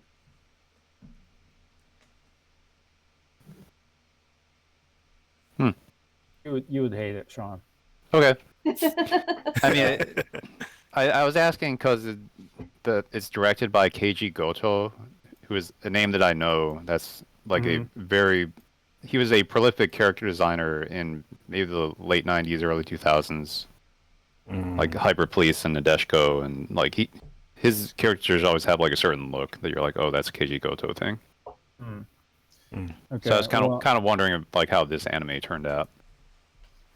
I mean, he's directed other stuff as director before, but none of it. Yeah, like I'm looking at a list. Kitty Grade, which I don't know that much about. It's one of his things, I think. Yeah, I love that Gigantic one. Formula, Kitty Garland, Sing Up Collection. I don't know any of these, right? So the problem I had with this show is actually in part the direction, and to have that one large main arc, they have to go back and kind of explain the prologue. So the main adaptation of Kyoko Suiri is the main arc, and then because that doesn't actually make quite a lot of sense if you just happen to drop in on the story for I guess for a visual means, they went in and backfilled the prologue episodes, which were kind of like a side novel that was written. Okay, so that's why it looks really disjointed. I actually enjoyed that first half of the series, including those kind of independent stories, because in the I think it's the third or the second one, where there is the murder mystery of why did this woman carry this dead body, which would easily be found, and dump it into the lake. And the lake's Nushi, or uh, the yokai that inhabits that lake, it can't get it out of her head, what the hell's going on. And so the girl has to come up with, using her knowledge and wisdom, has to explain and solve this mystery. But in the end, all of it is conjecture and speculation. She's like, I don't know if that's what I said is actually true. I just need to satisfy the yokai's curiosity. It, So that I'm kind like, of oh, that's kind of interesting. that kind of reminds me of Well, I Hyokai, think. or Oh, hang on. I think that it's she was more onto something. Like she actually doesn't know if it's actually the case, but it had more of a Hyoka vibe to it, where it was more deduction. She's kind of this detective where yes, she doesn't actually know if that's what happened, but you know, as much as Hyoka has presented itself as a character from the outside looking in, analyzing a situation and coming up with a solution, but then the viewer just kind of going with his deduction. It didn't sell like Hyoka did, but it also had to do with, say, the world of yokai. And I did actually like a lot what it had to do with, say, the protagonist here. And I think we're trying to not drop any big spoilers for people in the group going to check it out. But like, Well, I mean, I was told that I wouldn't like it, so I probably no, won't. no, not you. There was one other person who said they've only watched one episode and want to know more. So Okay. I've only watched about half of it, and I do intend on finishing it. yeah. So Right. one thing that I will say is it's interesting how the protagonist exists, because when they explain his backstory, or the male protagonist of the show, who isn't the true protagonist, but when they kind of go into like, you find out early on that he's kind of this like somewhat immortal character because he has his like regenerative ability. When they dive into that backstory and say that was only half of who he is, and you kind of find out that there's more to that aspect, like as far as other characters as well. Um, it just kind of does this thing where that I liked a lot because it establishes. I will say that character. Oh, you shoot Aldino. I will say that it was interesting in my opinion, what it kind of comes up with, because it borrows so much from lore. Because I don't know if where are you at, Jessica? Like, do you know that what the other half of his power besides immortality is? No, Okay. not yet. Do you know what a kudon is? No, I don't think so. Does Albert know? Oh well, Don't he probably explain it. watched. I won't. I won't. So when they introduce the premise of the second part of him and like the existence of another, that just kind of grounded, like for a moment, my interest in this series a lot, because it just kind of like I don't know that much about the Japanese lore yokai. I can recognize some things here and there, but I just don't have this vast background, and it just drew me in a bit, especially at that point. So that's one thing that I'm appreciative of the show for. so the one thing I wanted to say at the beginning was kind of what you kind of mentioned a little bit, but only in one specific episode, which was Hyoka, when they hear the PA announcement and they're trying to figure out why that PA announcement was made. That's like almost that whole reminded me of the whole thing with that dragon and the lake. Mm-hmm. He's trying to convince, the girl that this is what could be why this happened, but it was just a game and it really didn't need to be real, but it gave off enough information that it could be reasonable. And Yeah. so that was the only episode that I thought was really close to, and that's why I really enjoyed this and that whole little part. As for the rest of it, I just like the characters, and especially it's hard to put into words, but it's been a fun ride, and even though it's really plot driven, and I really wish that other people could enjoy this show.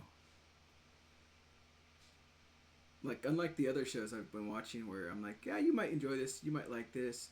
This is one of those shows I'm like, man, you should try this. And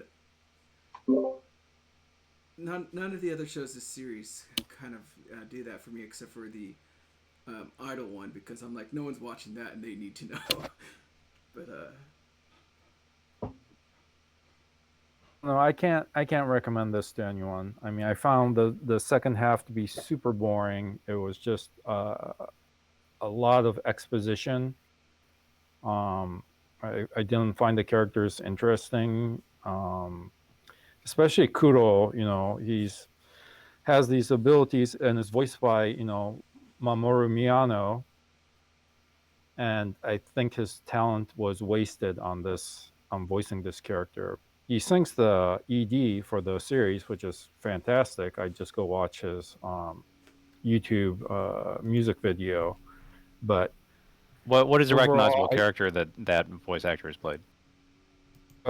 he was the producer in Zombieland Saga. I don't remember if you saw. Oh, okay. Yeah, he can be super over the top and energetic, and he plays this guy who is very emotionally dead, Stoic. and in this series, stoic, sure, in a nice way, but he's done. Let's see, what has he done in the last couple of years? He was a Ryuji in Persona 5. I mentioned Zombieland Saga. Rentaro. He, yeah, Steins Gate. Steins Gate. He was Kei in Ajin. Yeah, he's just Oh, been he's Hyoin Kyoma. Is that what you're telling me? Or is that someone else? Yes. Awesome. Kyoma. yeah. Yeah. So he's a veteran. He's been around. He sings, he dances, he does all that. And I thought his talent was wasted on this character. And I don't know. The animation was nothing to write home about. A lot of it is just them talking to each other, so it doesn't require a huge budget, right? Interspersed with these occasional action scenes. Mm-hmm. I just thought it was kind of drawn out way too long, and in the end, kind of, I can't recommend it. I could see But that. you can be Go ahead. you can be the judge for yourself. Yeah, it's. I actually quite enjoyed it, and but it's because like it's few and far between where something comes out that's so narratively driven. It is like this kind, not like a back and forth, but when you do this like detective work mystery theater on a couple scenario, and when you have something like I actually did enjoy the last conflict, because it kind of made me wonder. It really it had this dark element to it, but at the same time it just had a lot of levels that interested me. So I don't know how much I wanted to kind of give away, but I think it just depends on, yeah, your personal views and what interests you. I really did enjoy it. It wasn't my favorite thing. I don't know if I want to like say buy it, but of the series that I've seen this season, this was one that I would also kind of have more towards the top of my list of something I would get to if I had a backlog, just because it had this like weight to its story that I just can't give to a lot of series, and that could be sheerly fueled by like how dark and ominous it was, but I don't know.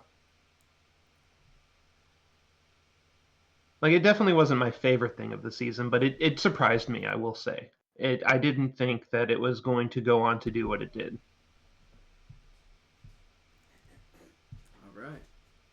go ahead and head to the next title. What was I gonna do here again? Oh, this one. Darwin's Game. Oh, jeez. It was actually all right. Was it? Yeah, I thought so. I thought it was decent.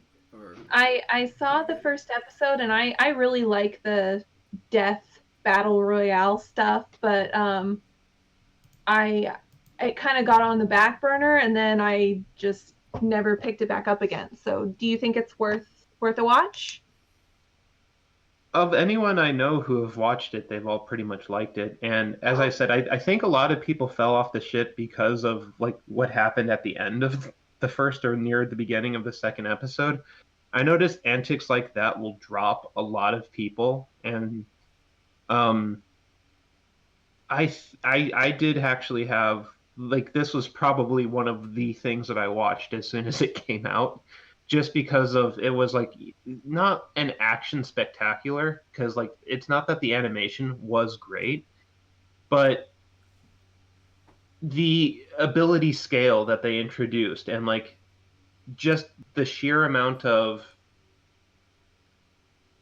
conflict that happens within it was very potent, and I always wanted to know more until it was done. I So guess that I tend to like these types of stories when they're really schlocky.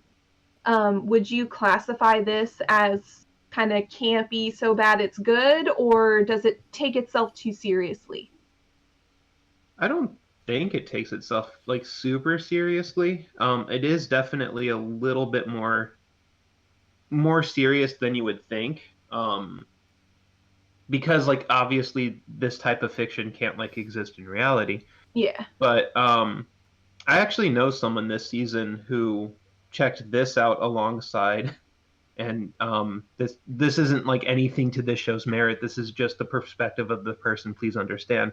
But they were actually watching this alongside Zankyo no Terror, which isn't a great show in and of itself, but they did prefer this over Zankyo no Terror.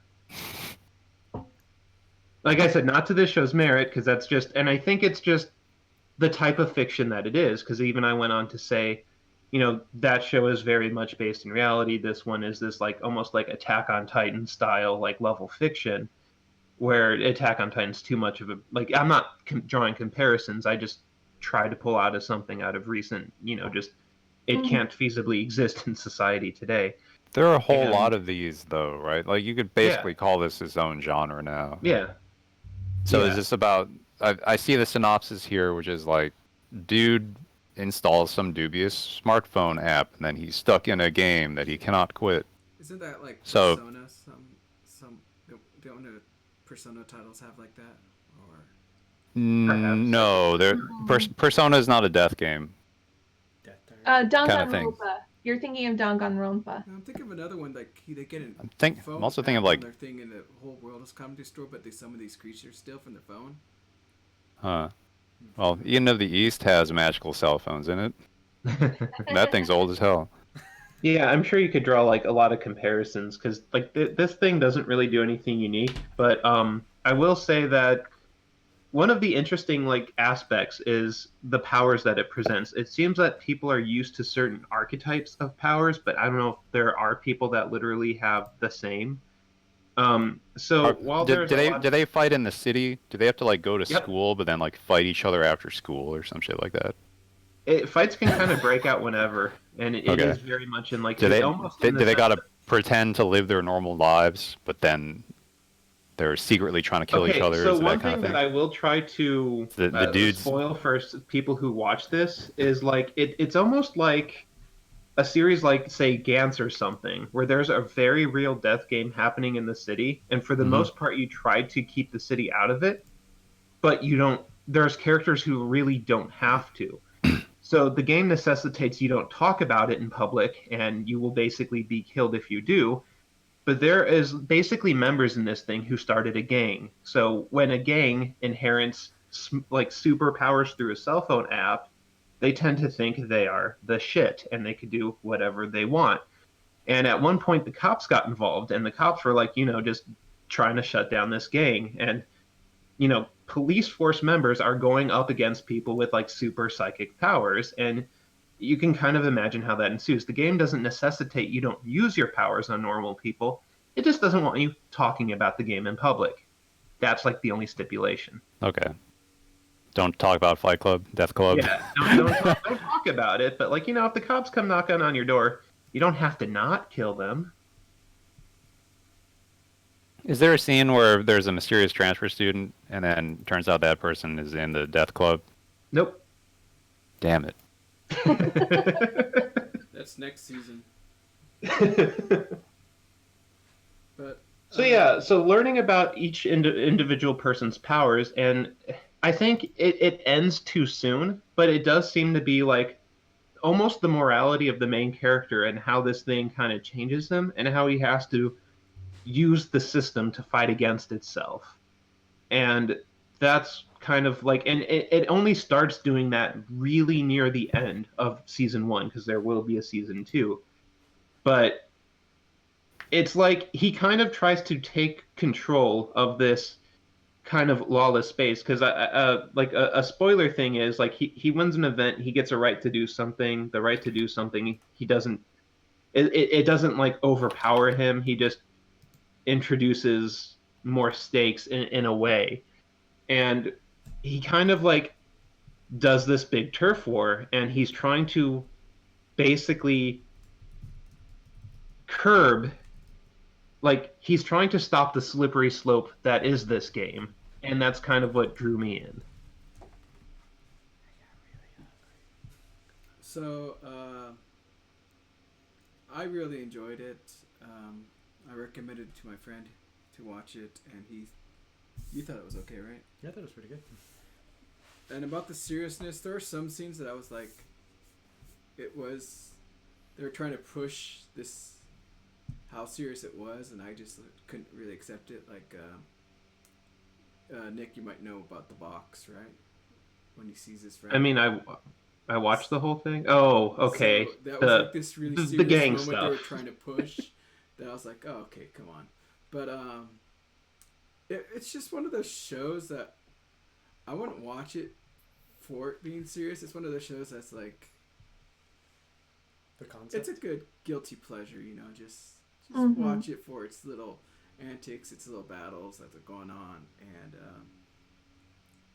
at first, it was more or less knowledge about what his power really was, because of course he doesn't even know what it is, and even the system didn't give a name for it at the beginning. So that got my curiosity. But as I watched it, it more or less became like this guilty pleasure. I'm like, oh, this is kind of fun just to play and have it going and enjoy it for what it is. I'm not going to be sitting there and taking it serious, but overall it was decent. That I watched it to the end, and I was like, I'm happy with how it turned out. Yeah, like a lot of people who did actually watch past the first episode or two ended up being really happy with it. So, I mean, it's not the best thing ever, but it is probably something that as I said at the beginning, this thing would drop and I would want to watch a whole bunch of shows all at once just because of this thing. The only issue I had with the main character is that I've only seen like 4 episodes, so it was like, hey, let's make peace and work together. I'm like, people need to die. Sorry, they try to kill you. I mean, it's not a good it's not a good thing. Yeah, but and I don't know if I mean, plenty of people do, and it still will happen. But as I said, I was just intrigued with how, like, he saw like, I wouldn't say as deep as he saw the impact to society, but like, he knew that he wanted out of a death game, and he was trying to bring about a reality where, if there's no way out, how can we make it less, like, not ominous or dangerous, but kind of. Yeah.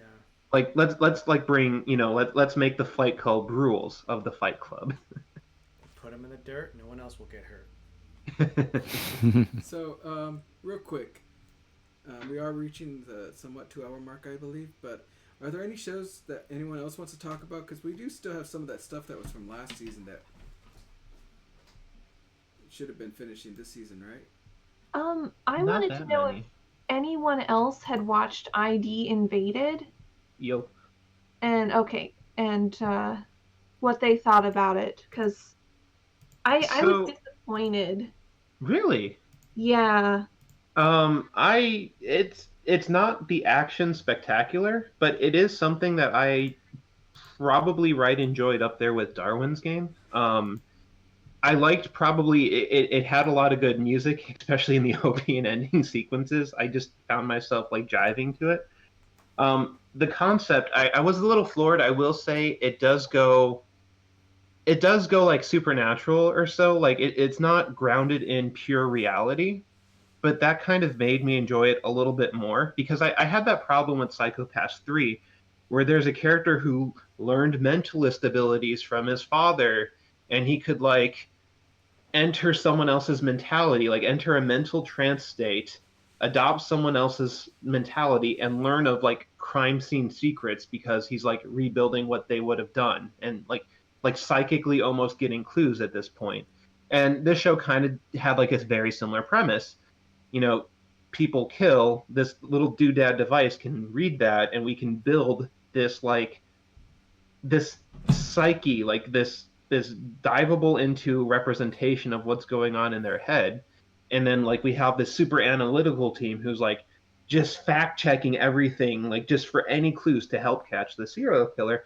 And that's kind of like that Psychopath 3 character to me.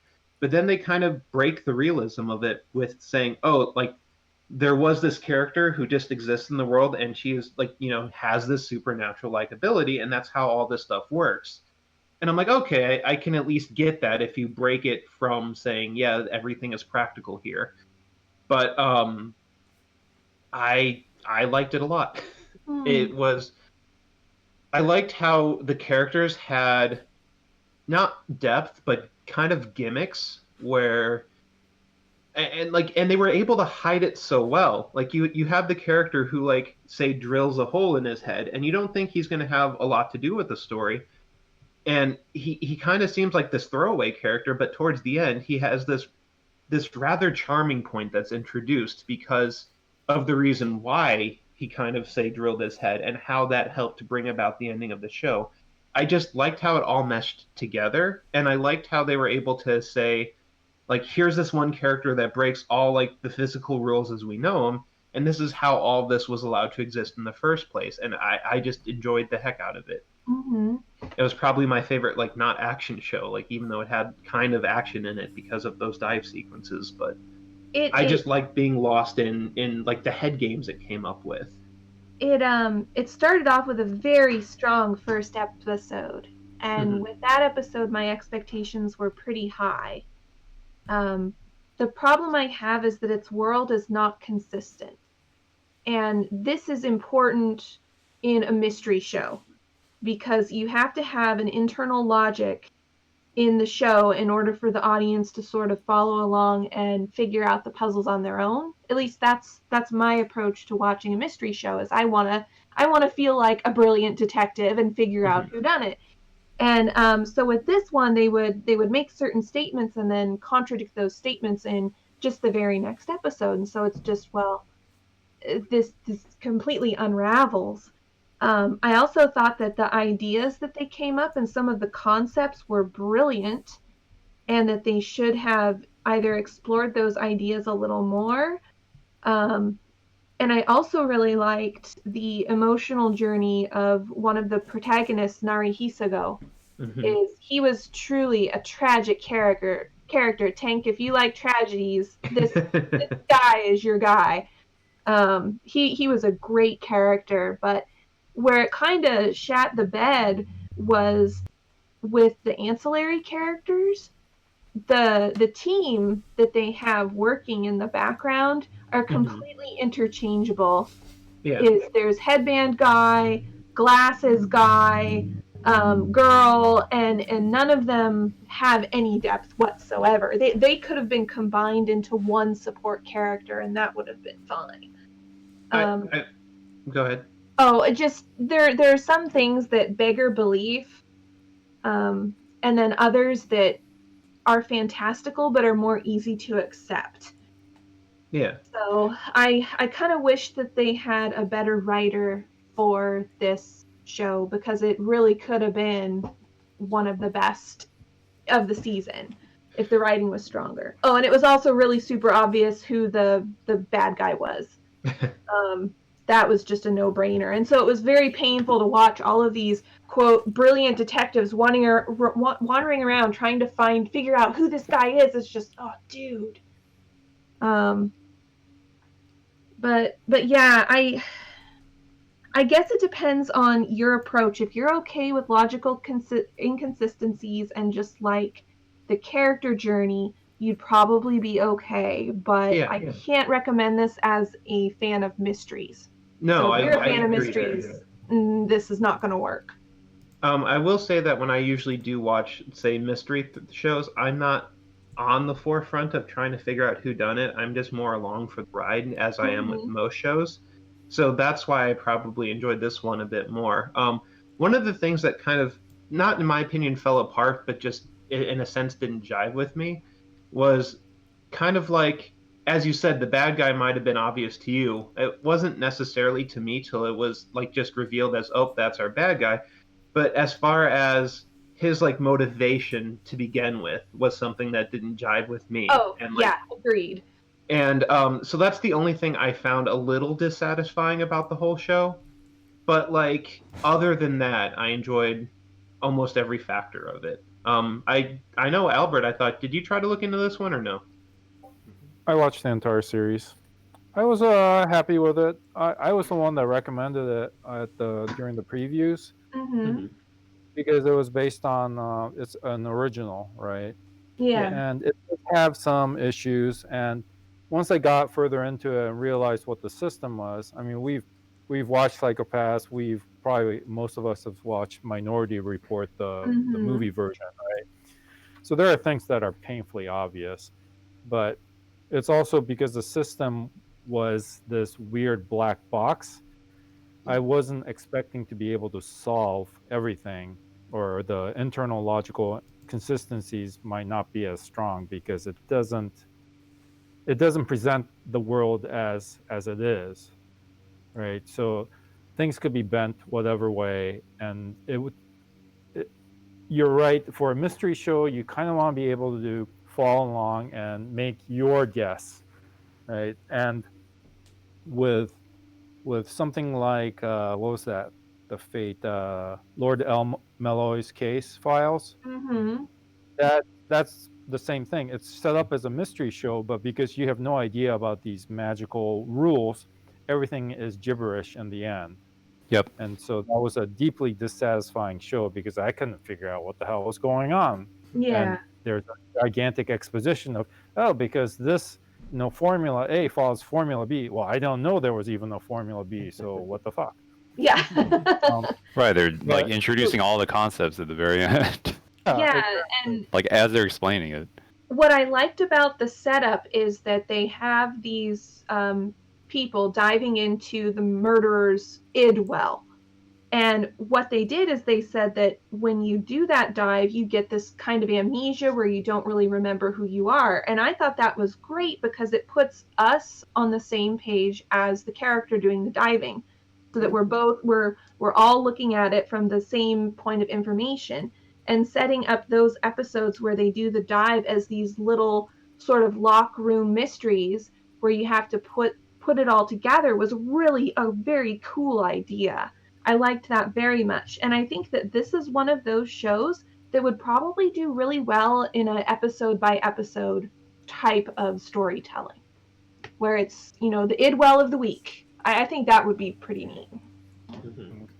But that's deeply disturbing for Japan's society if there are that many serial killers running around. This is true. Which you could make it restricted to not just serial killers, and that way you could look at all sorts of different murders and crimes and stuff. Entering the minds of fetishists. Maybe. Yeah, I mean, so yeah, I knew who the bad guy was. We've watched enough anime to know that Yeah. too, right? Like from Bleach all the way back, whatever. Right. But it was more about what's his motivation. So it doesn't necessarily spoil a series for me if I know exactly what's going to happen, but it's more of how did it come to that, right? And Mm-hmm. so good storytelling can overcome that. And here it was, I agree, it was a little mixed, but given the format and given the restrictions of a anime production, and given that this is written by a mystery writer as an original, like okay, he jumped genre into sci-fi-ish mystery, and it's semi-successful, and it was enjoyable enough. And I thought the Narihisago's character arc did actually make me cry at the end Oh, there. So Mhm. same. um, satisfying, and it was also interesting, that um, the perforators ending up as a uh, key point in how to solve things, as well as what was the girl's name? Hondomachi. Hondomachi, yeah. How her psyche is also not as stable or as innocent as you think. So Mm-hmm. those were aspects that I enjoyed, and it's mostly character driven arc with magical mumbo jumbo. I mean, we've come up with so many other magical mumbo jumbos, but you watch it for the characters, and that was this series for me. So in the That's a end, fair assessment. Yeah. I found it was satisfying enough, and it, it was different also as an anime original, and they did try to do some things, even though the animation at times were a little janky there, but Mm-hmm. and, and a lot of the background characters are bland. They're just support characters, so I didn't expect much from them. I guess that I was comparing it to the Psychopaths team, I where we see. get to know them really well. And so at first they are just bland background characters, but then as the series goes on, they become these fully fleshed out and realized characters. And that's what I hoped we were going to do here. But I think if I had tempered my expectations, I probably would have gotten a lot more out of this show, because the concepts are great, the emotional journeys are great, and the main character is amazing. Yeah, like, and they really only do like flesh out one of like say the detective side characters, not the detectives, but the side characters, if you will. Mm-hmm. Yeah, particularly flashing back to the scene where he has to like raid the police building, if you will, in the special suit. I thought that was done really well. Mm-hmm.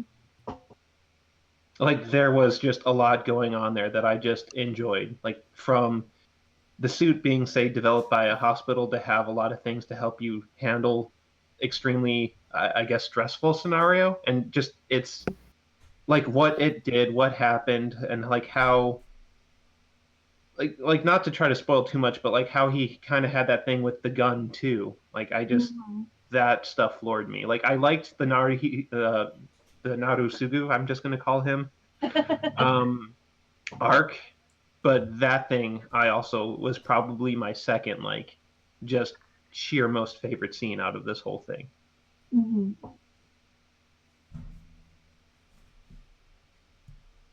All right. But there was a lot. Like I enjoyed this thing a lot. I'm probably buying it. Ah. So, are there any other titles that we want to try to cover before? Let's see. I'll mention that I guess Vinny and I at least have seen Children of the Whale or Children of the Sea. I had Trying to remember tickets, the name but of it it. got delayed. Obviously, got Hmm. refunded and delayed. Okay, it's available now on Meow Torrents. There we go. Ah. So Like, it's like and what you think? visually, it's just like mind-bogglingly awesome. Mhm. I'll probably never watch it again. Yeah, agreed. Like I liked it once as an art piece, but wow, it is feature length. It is really hard to understand. Maybe the fact that I wasn't reading the subtitles didn't help. So So you I was watched just like it, looking at all this mesmerizing imagery. But yeah, it was really like new agey, I guess. I don't know how much I want to explain because it kind of spoils like what it is. You go in thinking that I don't know, some kid's Free Willy or something. I don't know.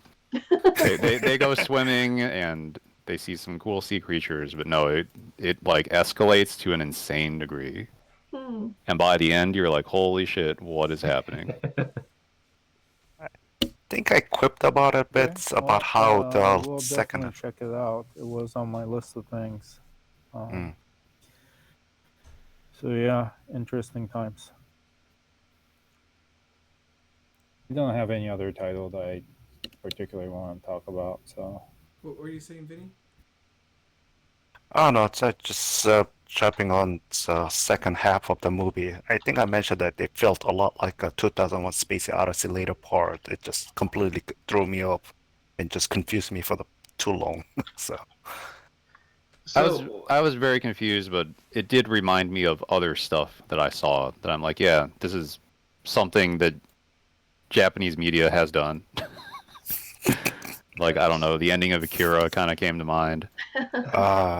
one thing I wanted to just quickly bring up, just because it kind of fit this timeline, is if you don't mind me talking about, and I won't talk about the story because I haven't seen it, but Psycho-Pass 3 had a movie come out called. I wanted to ask that, yeah, because you were telling me about this the other day, and then I looked it up. I'm like, holy shit, there's so much more Psycho-Pass that I haven't seen. They made a ton of this stuff. Basically, last season, or like a few seasons ago, I think it was last season, Psycho-Pass 3 came out as an 8-episode, but 45-esque minute per episode, so basically a double feature. So the content to me was about 16 episodes worth of Psycho-Pass. And I was quite impressed by it. It was probably the favorite thing just because it was visually impressive, and I didn't like the narrative. I don't know if I can sell you on, but it was Psycho-Pass looking to me the best it's ever looked, and I personally liked its story. I do like its story a lot. The movies just came out, and they were the first Inspector Part 1, 2, and 3, each part being about a double feature length of episode long. So to me, it was like a direct to web release, or I don't know if it theatrically showed in Japan or if it just went straight to web. I have an impression it went straight to web, just my impression. But if you look at the first 8, or as I call them, 16 episodes, if you pad them with this 6, you get a roughly 24-ish episode runtime worth of content, making it kind of like a 2-core, full third season. But I watched part 1 of the movie, which picks up directly from the end of the TV series, thus kind of me selling the point a little bit more. It's just the final episodes for the second core. I was floored by part 1. I really enjoyed it. Visually, it was impressive. The story it came up with, basically to say the part 1 of the movie is the police headquarters itself gets raided by this Illuminati society that has things also called inspectors, who they employ people to basically do given tasks to help pull off their Illuminati-esque goals. And right now they're literally attacking the headquarters of Psycho-Pass, so it's pretty cool. I kind of want to see it because I am generally interested in what Production IG is up to, and just hearing that Psycho-Pass got better, at least in one way, is good to hear. Mm-hmm. On the other hand, if I want to see a epic scale speculative sci-fi with a huge body count, I can open the newspaper. Nope, definitely not a huge body count. So something Sean kind of pointed out to me was he didn't really like 2 because it just had a lot of attacking society, pointless death stuff, and I can understand and ascertain that. This Illuminati one is a lot more politically driven. While there is, say, not morbid death involved, but deaths do happen, it's not like we're just straight up serial killing society because we want to. It's more about how they're attaining that control and the various tasks. So it's not as bloodbathy as Nope. season 2? Definitely not. There are you got figureheads that are pretty much dying, and that's it. It's not just we're attacking the masses because we can. But their big thing is how they employ their level of inspectors. So they kind of have this like a Fox like a business card. And whenever an inspector is tasked with doing something, whenever he's pulling it off, I don't know if it's supposed to be a clue or not, but um, that's how Psychopaths as a whole, the staff is learning about this Illuminati like society, and the way that when I say Illuminati, it's almost like a game to them at the same time, because you have these three figureheads of this Illuminati who come up. A game is presented to them, and when I say game, it's more of a prediction of society. Like, say if there's an upcoming election, who's going to win it?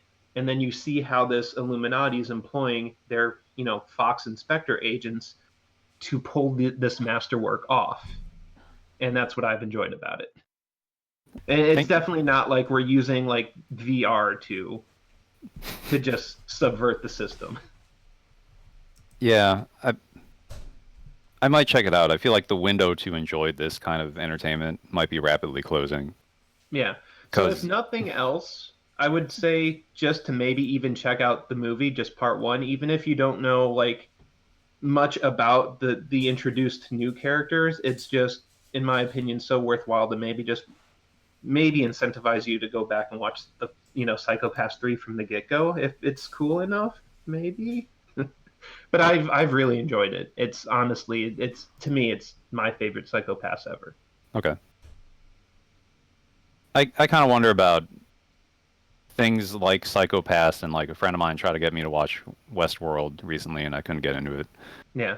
It's like I wonder, like, because I feel like this coronavirus epidemic is going to change society in huge ways, that a lot of the entertainment pieces that predate it are going to feel like really passé in a couple of years. Like, oh, this is pre-coronavirus. It's like watching something that has terrorists and time bombs all over it. It's like a apprehension, or anxieties from a different era, almost. Yeah. But like, just do understand, if you do check out the movie, as I said, it did pick up directly right after the TV show. So like, a lot of the characters that are going to be introduced are characters that do have backstory that were explained by the TV series. It was so hard. I mean, I would start at where I left off, which is to me, I didn't actually catch that all episodes were double features. So there was like one day where I binged Psychopaths. I just, an episode or so came out, and it was my point to catch up that day. And then like the day went by, and I was like, holy crap, I've only got this many episodes watched. What the heck have I been doing?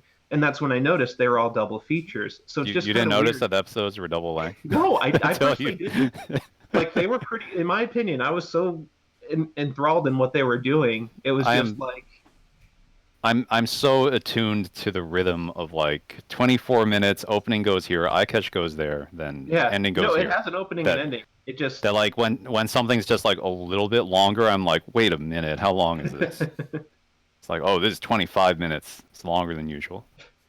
And yeah, maybe you are more attuned to that than I, because I get fooled by like double feature episode ones all the time. ReZero being one of those, but yeah, it's just, that's actually the thing that's difficult for me to say, is because when you sit down and watch an episode, you almost have to have like a full hour ready for it, because I mean, 45 minutes is just 15 minutes short of the full hour. So that's okay. I mean, fewer openings and endings to skip. That's that's how I look at it. Never looked at it that way. All right. So we're at 2 minutes, almost 25, or 2 hours, 25 minutes. So we're going to go ahead and end this. We probably won't do the next hangout until after I get back to my house. So maybe a while until we do the next hangout for the start of the spring season. But Okay. I just want to call out for, if anyone does run out of things to do and doesn't want to watch anime, J Novel that releases the light novels. They're doing this thing called I Couldn't Go Outside, so I just stayed in and read light novels all day thing. That's a really good promotion. Yeah, so from like now until April 30th, they made a lot of their books public for people to read, and they even have a membership trial that's for 30 days if you use the code Read Inside. So you can read all their books that you want, and they got quite a few that I think some people were interested. That I've talked with, and a lot of them are pretty good. But so if you have time, you could just check it out. I would say use the web app rather than the application they have if you're going to do it on your phone, because their web or phone app wasn't really that great to me. But they got like Orphan on there. They got Full Metal Panic, I think it was. Rokujoma. Just Crest of the Stars. So they got some interesting titles that I didn't even know were light novels, but you can check out. And they got with the new season coming out, Ascendance of a Bookworm on there too. So you can get all caught up on that. And they've recently also started a few mangas. So other than that, thank you for watching, and I hope everyone stays safe during this weird time. You know, it's been pretty long, but hopefully Trump will be gone and this coronavirus. So we'll see you all later. See ya. See ya. Okay, adios. Stay safe. Wash your hands. Don't touch your face. Try not to. Only touch him if you're slapping.